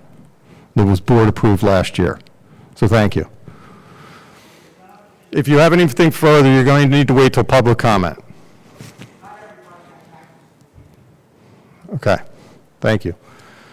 Is there anything else from the board with regard to this? Okay, so I will put this on as another presentation and discussion for our board meeting. The board will need to come to a resolution and have an approved health and safety plan. We did submit to the state the approved health and safety plan, which had to be submitted by the end of July, but that can be altered at any point in time. And it sounds like may have to be in some instances here. Okay. I have an update. All right. So under superintendent's update, Mr. McGuinn, you're on. Thank you, Dr. David Heiser. If the board will recall, at our June meeting, we approved an RFP, or a request for proposal, for financial or municipal advisors based on a template that was approved by the board. Again, RFPs were sent out the day after the meeting to 8 firms. You have the timeline there. And under number 5, we had responses from 6 of the 8 firms, and I apologize for not speaking into the microphone. Here was part of the RFP, or some of the information that was requested. Included would be experience in K-12 school districts, their detailed scale of work, and pricing for historical and prospective bond issues based on our previous 2 bond issues that we've already completed, and then the projection for our 2022 and our 2023 bond issue. The responses are shown above for the firms that we sent out information for. I've highlighted in yellow the pricing structure for the lowest 3. Some of the interesting things, two firms decided not to bid or not respond. 2 of the firms that did respond chose not to give us historical numbers. And then you can see the various pricing structures, both for historical and for prospective, on the firms that did provide us information. Within those numbers, or those vendors, are our current or our past financial advisors, which is PFM Financial Advisors. So again, pricing structure was part of it. So we took a little bit of in-depth look at each of the RFP responses. We took a look at the presence in a Pennsylvania school district market since calendar year 2020 on new bond issues.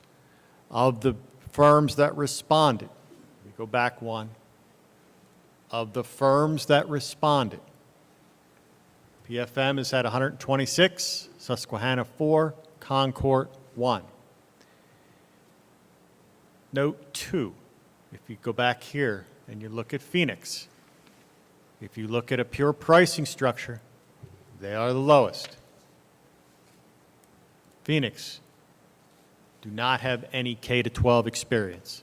They lead the state of New Jersey in financial advising, but part of our RFP called for experience in K-12 districts. Pennsylvania, just like New Jersey, I'm sure, has very different regulations.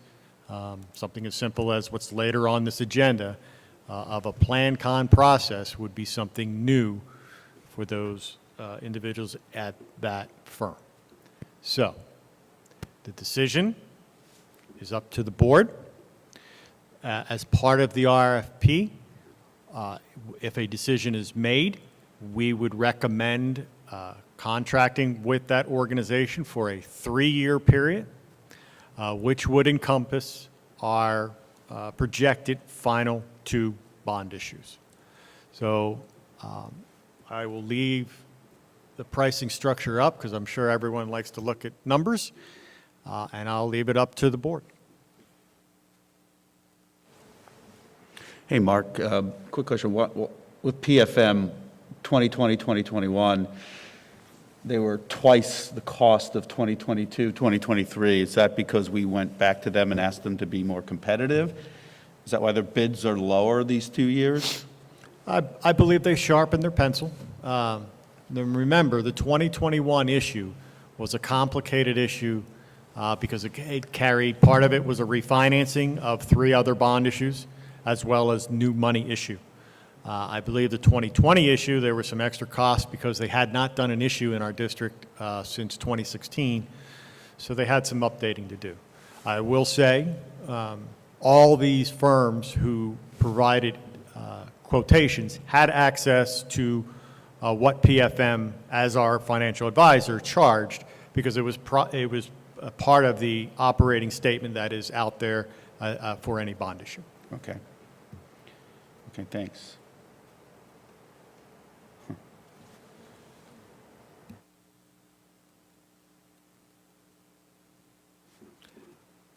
Are there any other questions or direction from the board? It's just that PFM's the only advisor that does Pennsylvania bonds, according to your research. They're not the only, but they're the biggest. Absolutely. And if you recall from June, the June meeting, PFM represents all but 2 school districts in Montgomery County, and all but 1 district in Bucks County. They also have a very big presence in Delaware and Chester County. So do you see, just to save $1,000, any reason not to go with them? I mean, that's all you're saving. I mean, $1,200. what could go wrong with using an advisor? So I'm not real familiar with bond issues. So in your experience, Mark, what could go wrong with someone who just doesn't have enough experience in that market, in that area?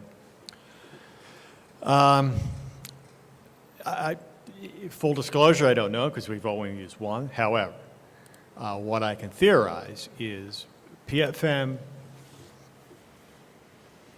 126 issues are going to get more underwriters to the table, as opposed to, for example, maybe Concord Finance, who's only done 1.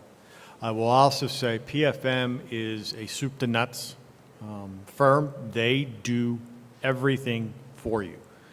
You'll see again later, I mentioned it in our earlier, in our agenda, we have approval of Plan Con K project refinancing. It's an 85-page document. They completed that entire document on behalf of the school district as part of the services that they provide for the district. So they are intimately involved in a majority of school districts in Pennsylvania. They are also the firm or financial firm that gets called upon from the state to go into distressed school districts. So they've been in Harrisburg before, they've been in Scranton before to provide financial services and their expertise. They just have a lot of, lack of a better term, clout than the other firms. I did talk to a colleague who I had worked with before. He happens to work for RBC Capital Markets, and I asked him his honest opinion of the other firms. Had very nice things to say. What he will tell you is Concord Public Finance is a 1 or 2 person shop. PFM has a whole team. They have a team in Philadelphia. They have a team in Harrisburg. They have a presence throughout the country. So, as I said back in June, we've been with PFM. They've steered us in a very good direction in the past. I will commend Mr. Kazatsky. I believe through his leadership, that we were able to get them to sharpen the pencil, not only on this RFP, but they actually, if you recall, reduced their fees for the 2021 bond issue. So, Yeah, I don't think we should stray from PFM for $6,000 or. I agree. I think the experience is worth, Yeah. if the board, We can make it up in the bond issue itself, I guess. Having if the access to board is so more inclined, we underwriters. will put that motion on to approve an agreement for the next 3 years with Public Financial Management unless there's any other concerns. None. Dr. David Heiser, that concludes my report. Thank you, Mark. Mrs. Drennan, update on curriculum? In the spring, we had alerted you that we were seeking a third party to administer our online component for the upcoming school year. As we intend to go back 5 days, welcoming all children back, it would be for families or students who had extenuating circumstances and needed an online option for the upcoming year. We ask that families let us know by June 30th if that would be the case. We currently have 2 students who have indicated that they will need online instruction for next school year. One is a student at Pine Road and one at the high school. And we have selected Brandywine Virtual Academy to be the provider. They are provided through the Chester County Intermediate Unit. Through our research, we also considered proposals from Montgomery County Intermediate Unit and Bucks County Intermediate Unit. Chester County was selected because they have a long-standing relationship with their online providers, and they have a number of supports that the other programs do not offer, including a TA for all Lower Moreland students who acts as an intermediary and support for academic concerns for all students from Lower Moreland. Also, they offer some special education supports that other vendors and programs do not have. And they also have a wide array of online selections and choices for students. So Brandywine Virtual Academy has been used successfully in Abington and Methacton school districts for quite a while. And because of these things, we've selected them to provide supports for online kids for the upcoming year. I have a question, not necessarily that, but you reminded me of something. Did we have any students take advantage of the repeat year? Do we have a Yes. number on that? We do. I think the number was 7. So- That was the Act 66, the retention. Yes, yep. Correct. Any other questions for Mrs. Drennan? Okay. Takes us to, pardon me, Human Resources and Public Relations. Mrs. Gaudo? So I just wanted to give an update on what we've been doing this summer in the Human Resources Office. So with the assistance of Joy Mayfield, the new HR assistant, and Wendy Weir, another assistant in Human Resources, we've done a lot of hiring. So at the beginning of summer, in June and July, we staffed for the summer sports camp, the Pine Road WIN program, and the extended school year special education program. So we did that, and those summer programs, got underway so they could run through the summer. As far as hiring for the 21-22 school year, we filled 3 administrative positions, which were approved tonight.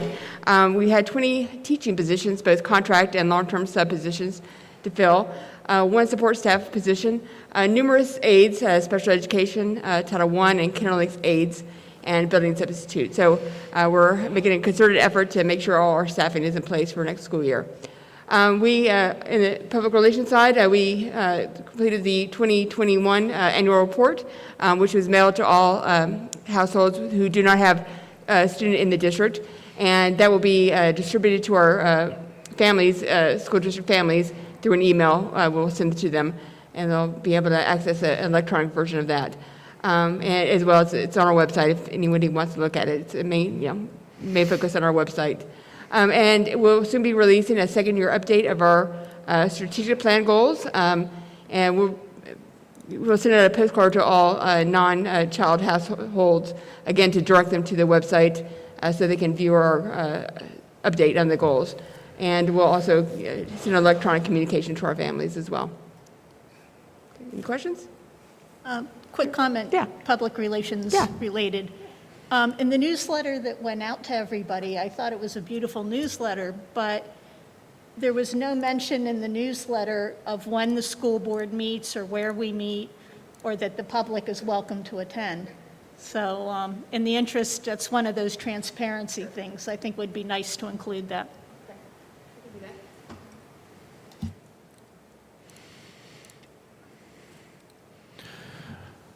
Mr.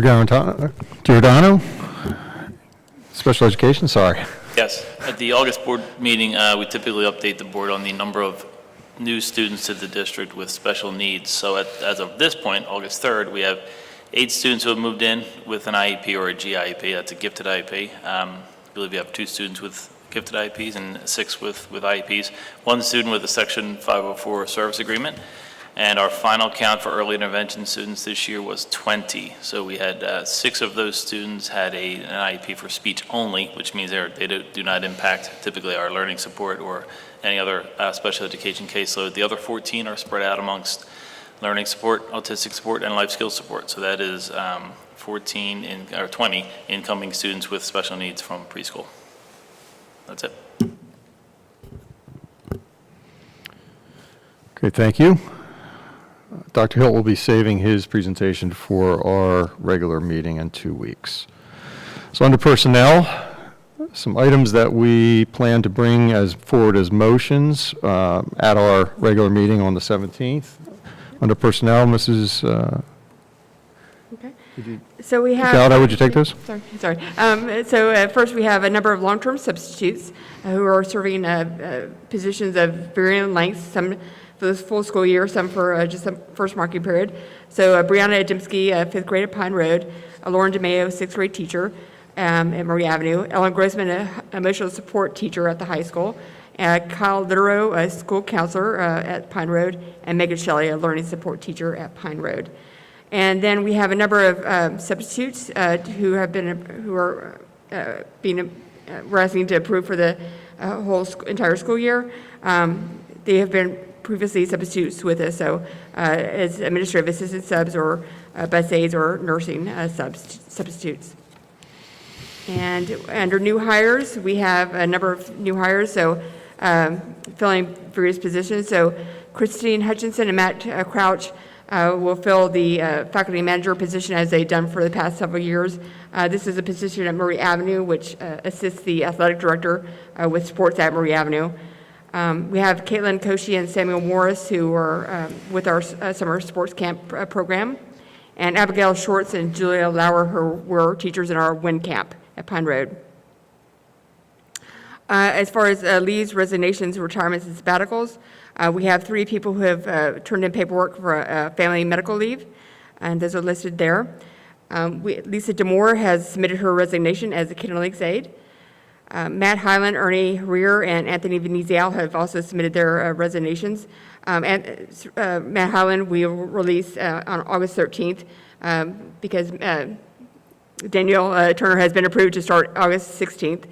Ernie Rear and Anthony Venezial, we don't have a end date for them yet because we had to work out that when their replacement can start, so that we are holding on to them as we're allowed to under public school code for 60 days. Trudy Smith, she submitted her retirement after 16 years in the district. She was an art teacher at the high school.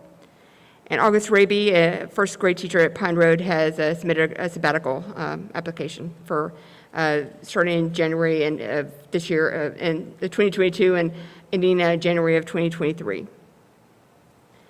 We have 6 teachers who have earned tenure in this school district. So tenure is given by the state after a teacher has earned 3 years of successful service as a contracted teacher. So that is that's a feather in the cap to earn tenure. And under status changes, we have Alana Miller. She's a .5 social studies teacher currently, but next school year she'll keep her social studies position, and she'll also get a .5 long-term substitute intervention specialist. This is with using the ESSER monies without fund her .5 intervention specialist position for the year. Karen Bixler at Pine Road will be an intervention specialist on special assignment for the year, again using ESSER funds. And Judy Lamb, a 6th grade teacher at Murray Avenue, again, using ESSER funds, will be an intervention specialist at Murray Avenue.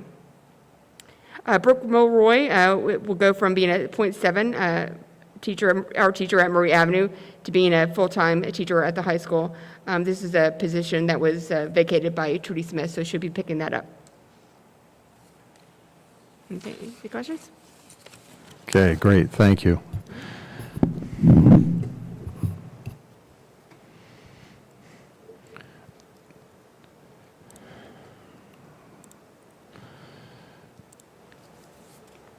Second here. Anything about contracts? Mrs. Gaudo, you take through the other items. Okay, so for Murray Avenue, we have $6,665 in athletic contracts we're recommending approval of. And at the high school, we have $48,585 contracts that we're recommending. So these are for the summer and going into the fall season sports. And we'll get the winter and spring sports approved at a later point in time. Anything on the non-athletic?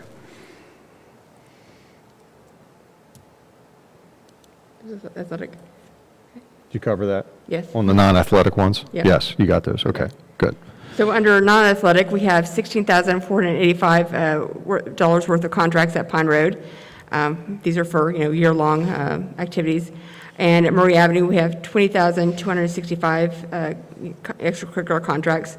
And at the high school, we have $72,480 worth of extracurricular contracts. So these are all your music, your drama, your, newspapers, AV clubs, and so forth that normally run in our schools during the whole entire school year. Okay, any questions for Mrs. Gaudo on personnel? And Mrs. Drennan, under curriculum, explain items A through F. So to begin, there were 3 meetings requested, professional meetings that are being requested and requested to be approved since our last board meeting. Then we also have the request of approval of the department chair and lead teacher contracts.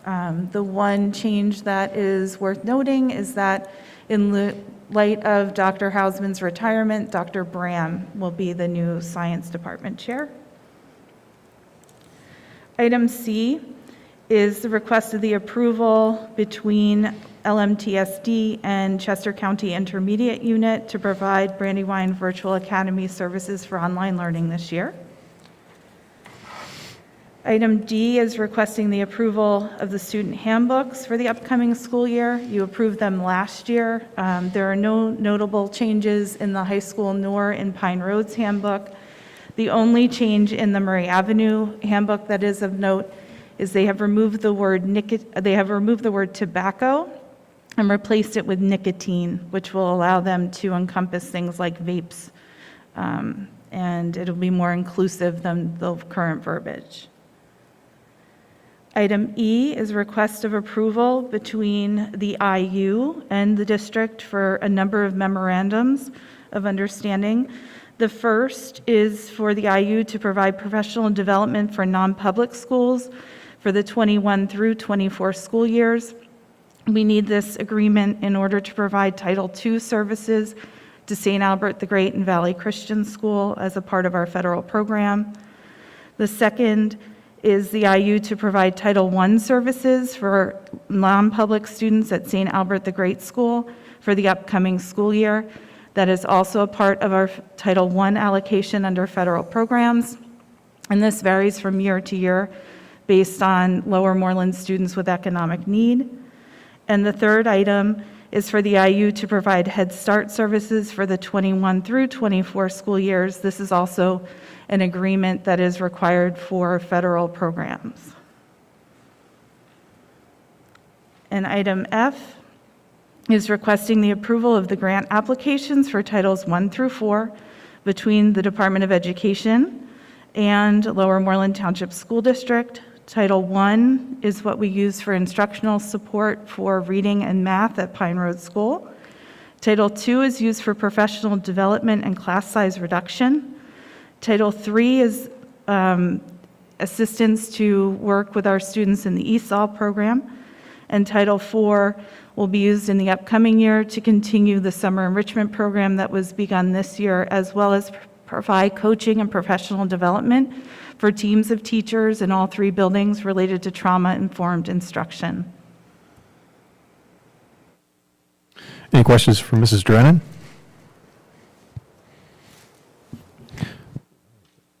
Thank you, Mr. Drennan. Under diversity, equity, and inclusion, we are going to be requesting the approval of the, again, the Delaware Valley Consortium for Excellence and Equity. We joined that late in the winter months, and it was prorated for last year. For this year, you can see the total value to that. We found great value in a number of their in-service areas and such that we'd like to apply again for partnership and inclusion into that consortium for this year. Just to bring the board up, I know a number of members are involved with the DEI Council at this point. We have met for 4 times, including a July meeting. We will be meeting in August and putting together a final draft of an action plan as it relates to diversity, equity, and inclusion. We will be bringing that plan hopefully to the board in September for review and discussion, much of which is centered on culturally responsive policies and procedures, culture, climate, and safety, culturally responsive curriculum, culturally responsive staff development, family and community engagement, in which goals were developed and action steps included, and we're finalizing that plan and hope to bring that forward to you in September, so stay tuned.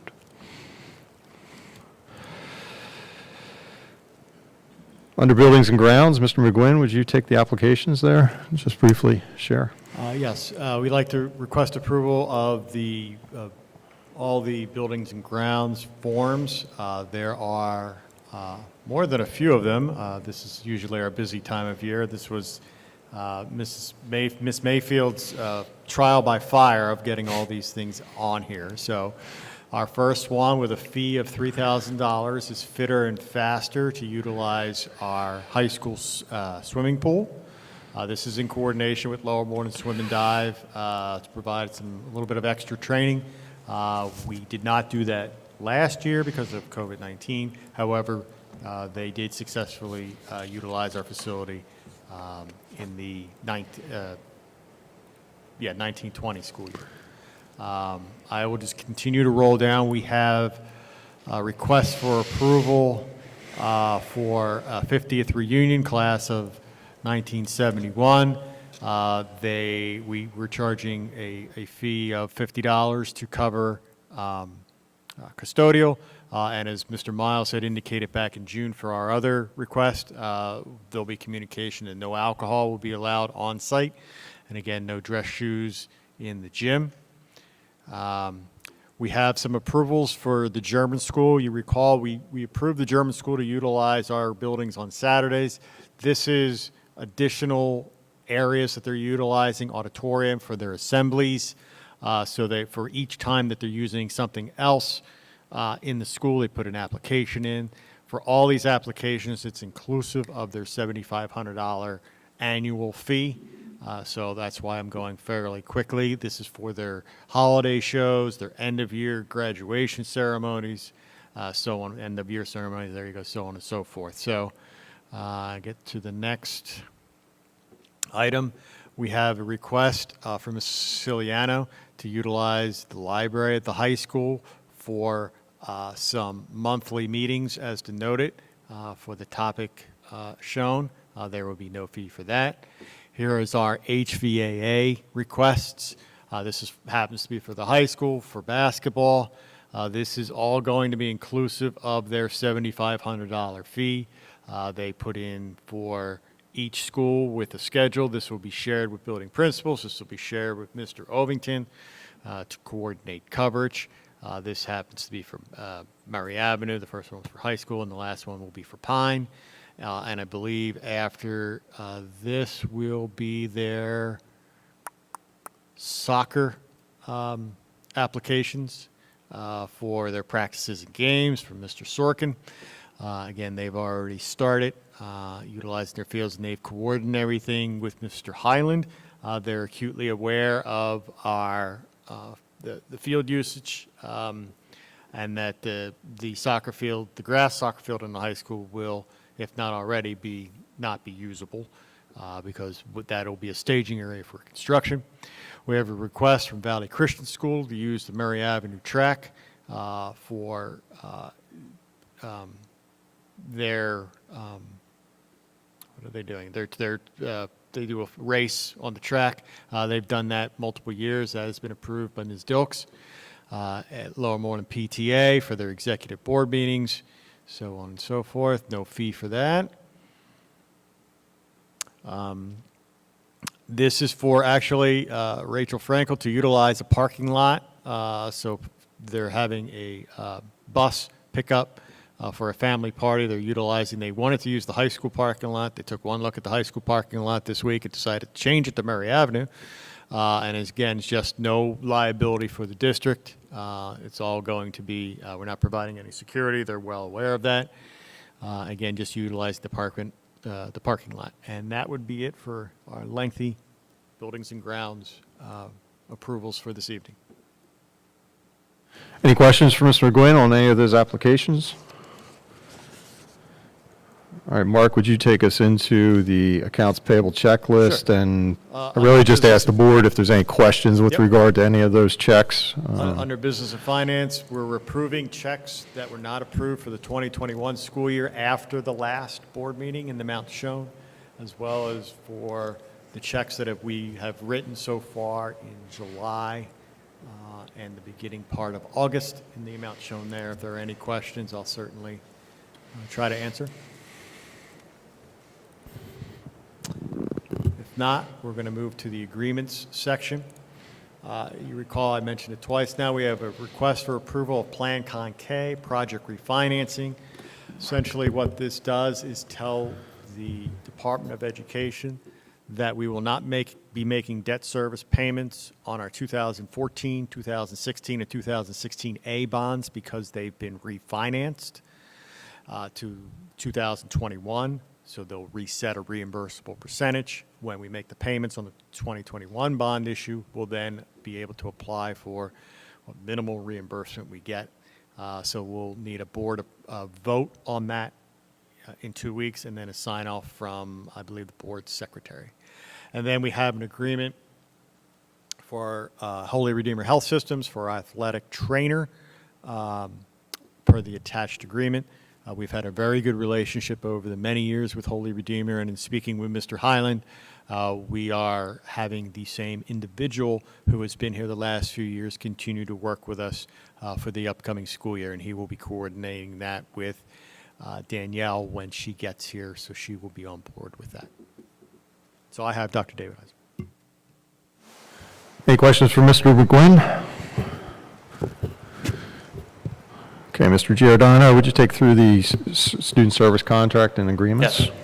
Requesting approval of the 6 agreements between the district and the parents of the students listed. These are basically renewals of agreements that we place on the agenda typically in August of each school year. Items 1, 2, and 3 are contingent upon the stipulation that the district will reevaluate the student in May of the upcoming school year and each school year for which we've had an agreement to determine continuation of need and whether or not the student should stay at the school that we're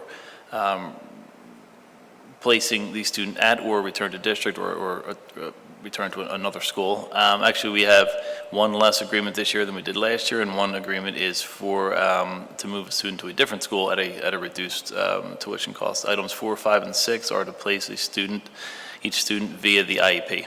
And again, this is for students with special needs, the needs of which are complicated and complex enough that we cannot meet their needs in our district-operated programs. Any questions for Mr. Giordano? Okay. There are no technology items, so taking us down to school board. Mrs. Gaudo, would you go through the 21-22 Blue Cross renewal? Certainly. So the Independence Blue Cross renewal is a 3-year contract renewal. So it's from 2020 to 2023.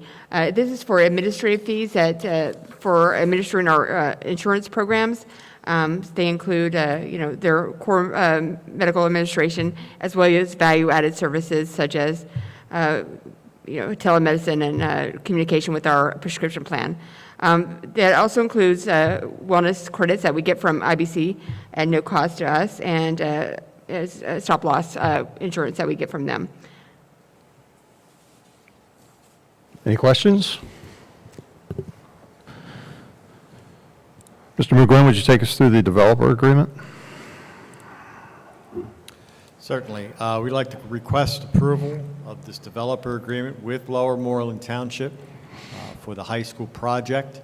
This has been an agreement that's been worked out between the township and a township solicitor and our solicitor that essentially allows us to build the new high school. It talks about a financial guarantee, which is in the amount of $50,000, which would be due after the execution of this agreement to be held in escrow at the township. Mr. Lynch was very integral. As per township regulations, that number was at least 4 times that amount. Mr. Lynch correctly argued that we're not a developer that's going to go out of business, hopefully. This also encompasses a sewer tapping fee, which again was negotiated through Dewey Engineering and the township. The township continues to be a valuable partner with the school district on this project.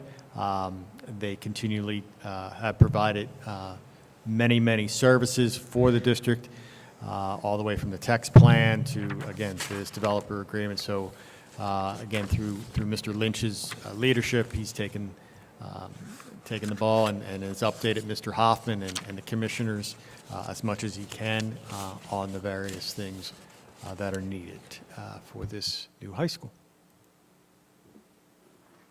Any questions regarding this agreement? I believe this is one of the last agreements, is it not? That we're going to need to bring forward, I believe. Yeah. Nope. I don't have a question on agreement. Mark, what did you say about the 4 times? I'm sorry, I had a hard time hearing you. You said this. Yeah, the financial guarantee, so there is, in township code, everything is formula driven. So it's based on the value of the project, and that the financial guarantee is a factor of that. So, in dollar amounts, it was probably $250,000 that the township could have potentially held in escrow for the district, or we would have to get a letter of credit or whatever the heck, that is. Mr. Lynch was able to negotiate that down to $50,000. Okay. Which they'll hold in escrow, and it'll accumulate interest on their end. Just simple fact that, we're not going to go away. That money will flow back to us. We still pay amounts to the township in escrow for their services, for their oversight of the project.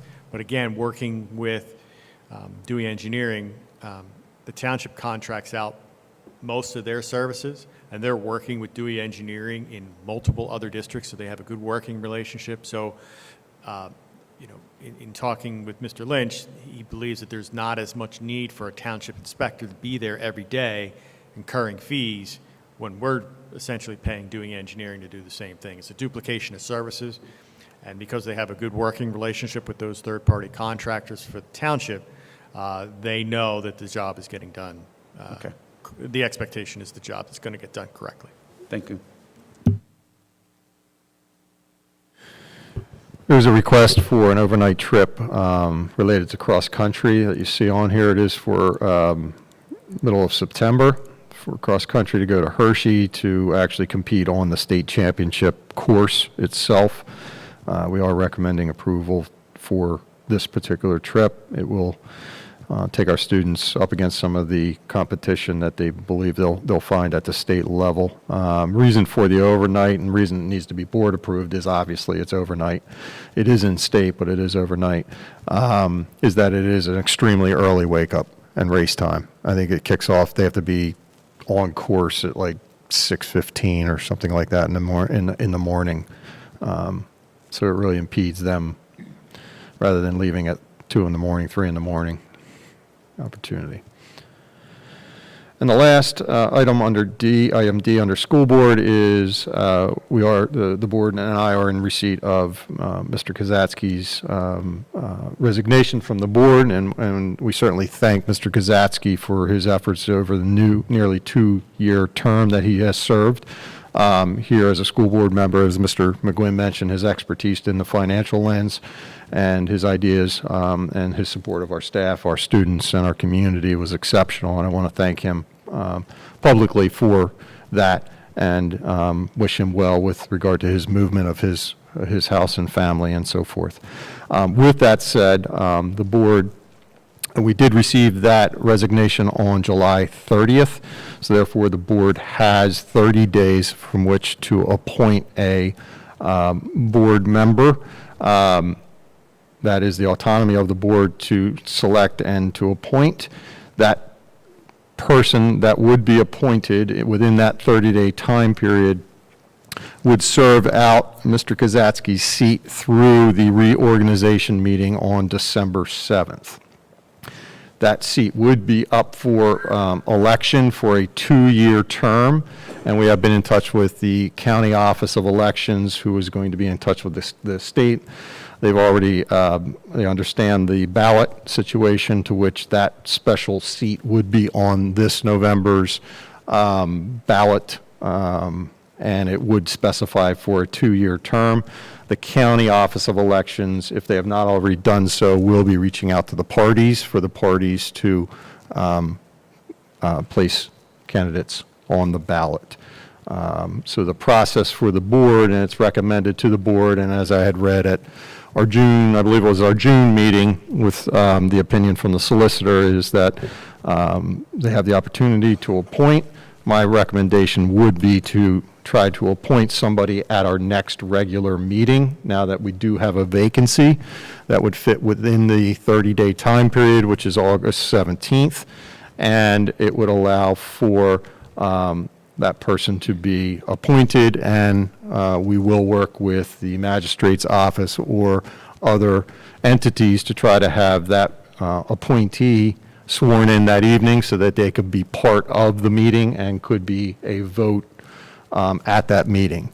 In the event that somebody cannot be sworn in but yet appointed that evening, they could be part of the meeting and they could sit at the board table, would not be a voting participant in the regular meeting until they have officially taken the oath of office. So my charge to the board is your process, and then their appointing and my recommendation is to try to have that done sooner than later, and the August 17th meeting sounds natural, a natural fit.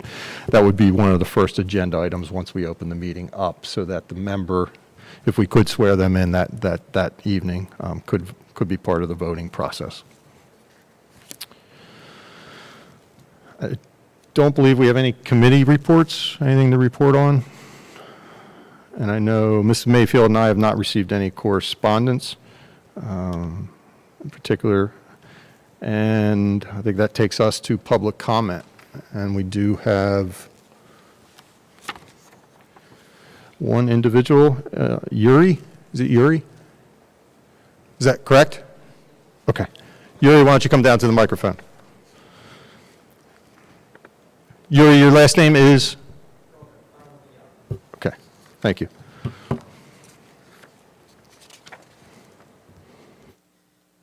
Good evening, board members.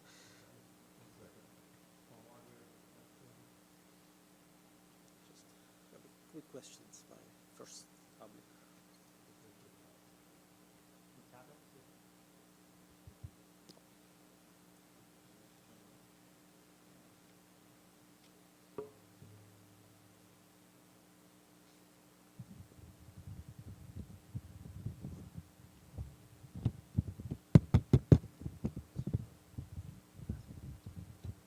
Thanks. Good evening, board members. Just have a question.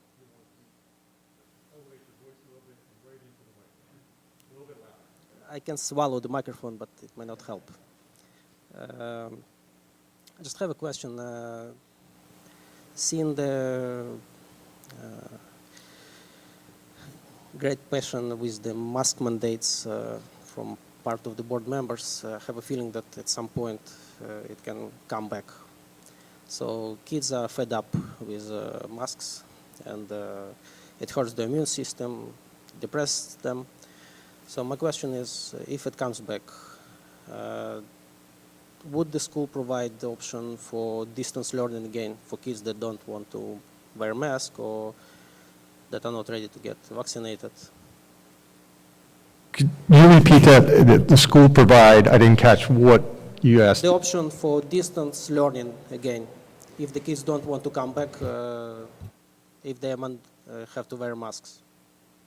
So we have a district, we have a distance program, and you heard that contract this evening. We have 2 students that have signed up for that particular program. It is a third-party contractor, so it is not our teachers that we're partnering with this year.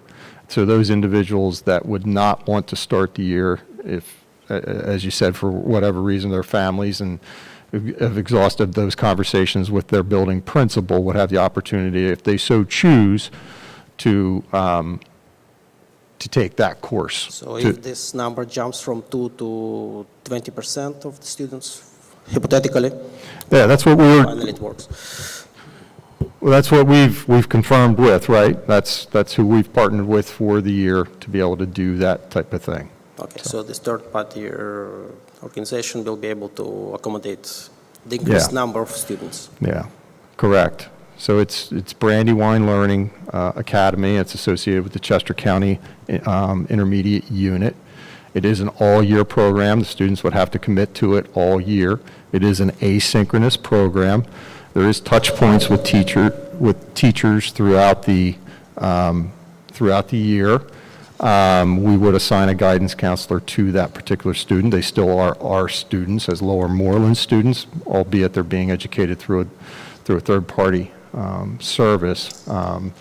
So those are some of the larger pieces to it, and if it's something that any student or family is considering, that should be a conversation that they have directly with their building principal to get more in-depth details. Thank you. Yeah, I hope something like this can be provided for the teachers that might have to wear masks or rather than get vaccinated. It's, I'm sorry, I didn't catch that last part. no, unfortunately, same accommodations cannot be provided for the teachers that you want to mandate wearing masks if they're not vaccinated. I didn't. It wasn't the question, okay. Okay, I didn't quite understand it. What did you say, what would we offer for teachers? It was an attempt to be sarcastic. Yes. If students can, instead of wearing masks to study remotely, unfortunately the teachers that you want to have wearing masks can't teach remotely. Some of the board members want to divide teachers between vaccinated and unvaccinated and require them to wear masks. So having our, is it, your question asking having our teachers teach with masks on? No. I don't think you have to require from teachers which were not vaccinated to wear masks. Here I agree with Mr. Berardi that. Okay, you're stating that you don't believe teachers should be required to wear Yes, them. Okay, I because, understand that. Okay. Both groups transmit in the same fashion, similarly. Thank you. Thank you. That could. Hold on. Anything else in our? Okay, why don't you come forward, please, if you have a comment.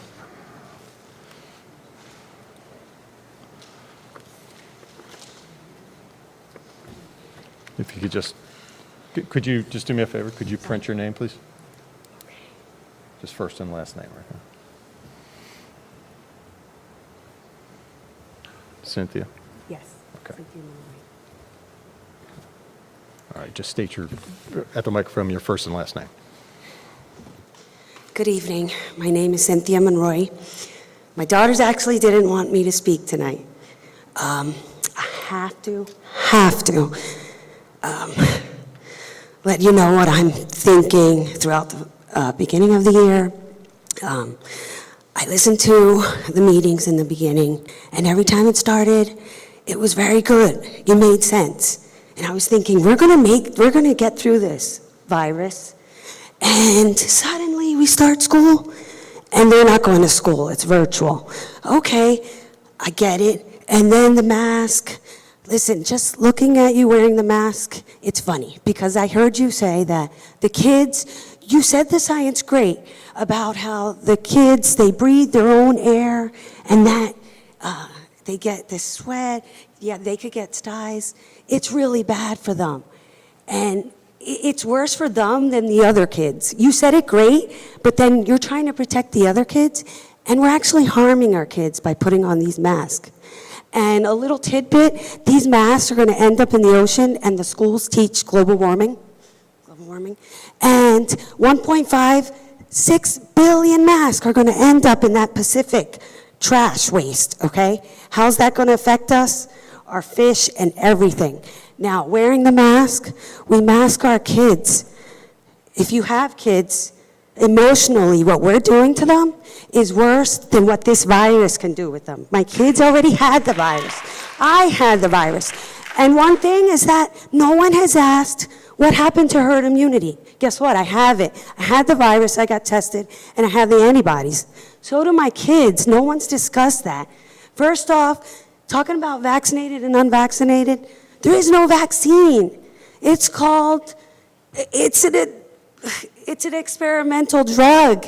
So to do that to the kids and even say, I can't wait till the 5-year-olds get this vaccine. No, it's not a vaccine. Are you going to be held liable for what could happen to these kids, these side effects? Start researching that, because the side effects are worse than the actual virus. I am witness, many family members, and everyone I know. And yes, I do know people that ended up very badly. But guess what? Guess what major thing you're doing to yourselves by putting on this vaccine? If you get the virus, you get a cold, you get the flu. By the way, the flu disappeared when COVID came around. And I know we all know this.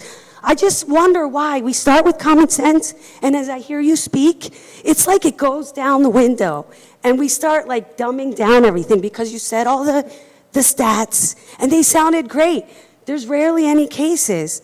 So what we're doing, then you're like, there's rarely any cases, we don't need to wear the mask, that's great. And then you argue why we should, but you have no argument.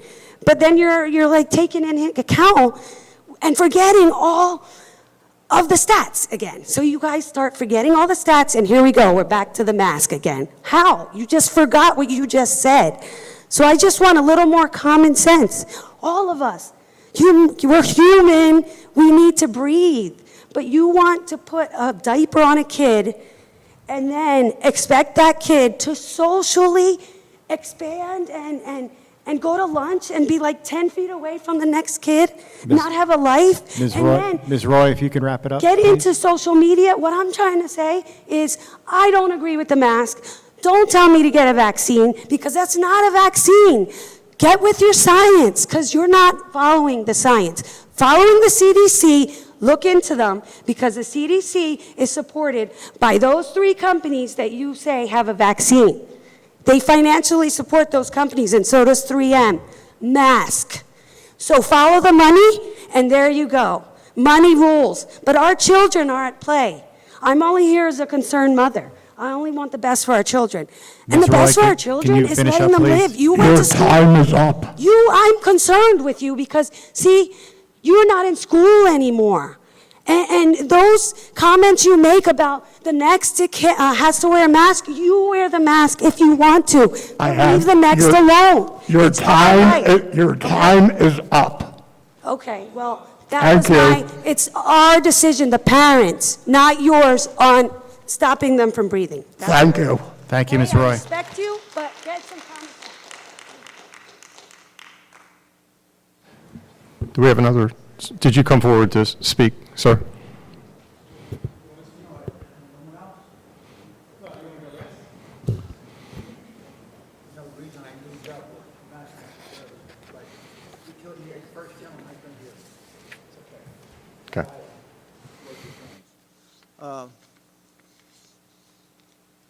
Quick. I know you got a procedure. George Reed. Any history people in this group? So you remember my name. George Reed signed the Declaration of Independence, and only one of 6 people who also signed the Constitution. Interesting.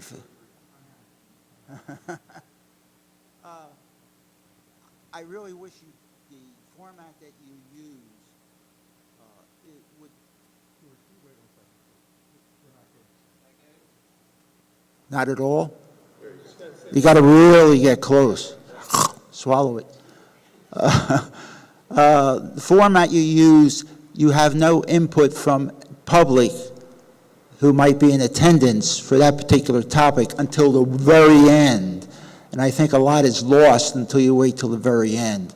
So maybe you might rethink the format you use. A couple of things I had questions on was, one, when we were talking about the building, the new high school, it came to mind, what kind of mediation do they have for hurricanes, tornadoes, and earthquakes? And a lot of communities, when these things strike, the people go to the schools, the high schools. So what's involved in making these buildings not earthquake-proof, but whatever can be done for those?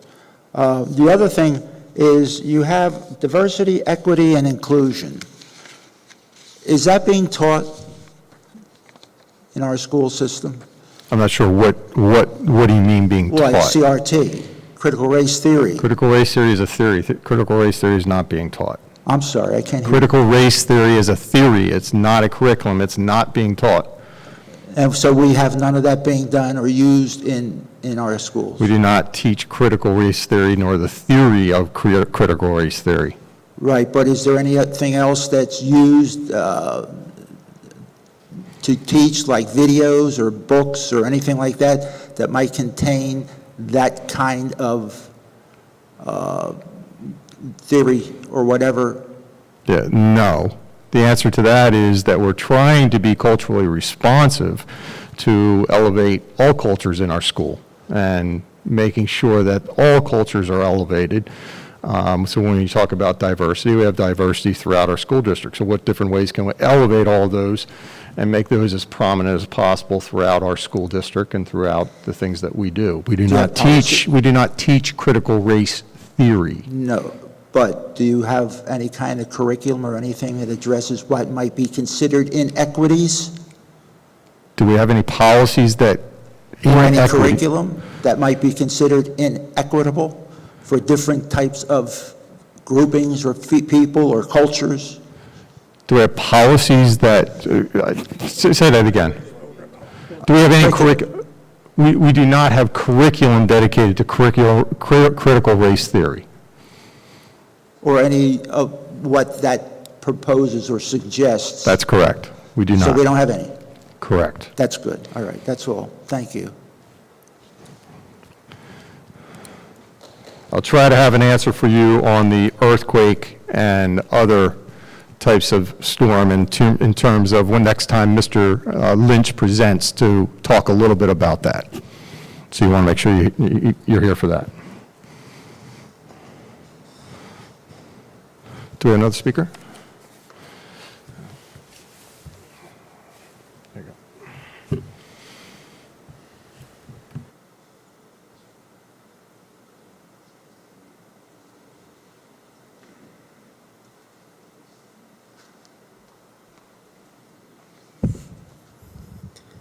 Good evening. I'd like to comment regarding the health and safety plan, specifically masking. I want to first point out that this plan was approved by the board in June when cases were higher than they are now. So it's puzzling to consider switching it at this point when cases are lower. This is the data being presented to us right now. If the need arises to make a change, it should absolutely be reviewed again. I do agree with Ms. Baker that it would be helpful if there were defined metrics to inform these decisions. Another point that hasn't really been discussed is family choice regarding masking, specifically knowing what is best for your own child. You are assuming that the decisions you will make should supersede what the family wants. In essence, that they can't be trusted to make decisions for their own students who attend our schools. This is not setting a good precedent within the community. The power of a board, although you're elected officials, should not overrule the governing bodies that recommend masking, but do not mandate it. And the decisions that parents make based on this should be respected. We should keep it as a recommendation until it becomes a mandate. Thank you.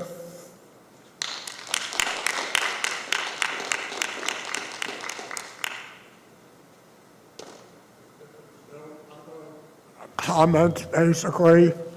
I call for adjournment. Do I have a motion? So moved. Second? Second. All in favor? Aye. Aye. Thank you all for coming and for your comments.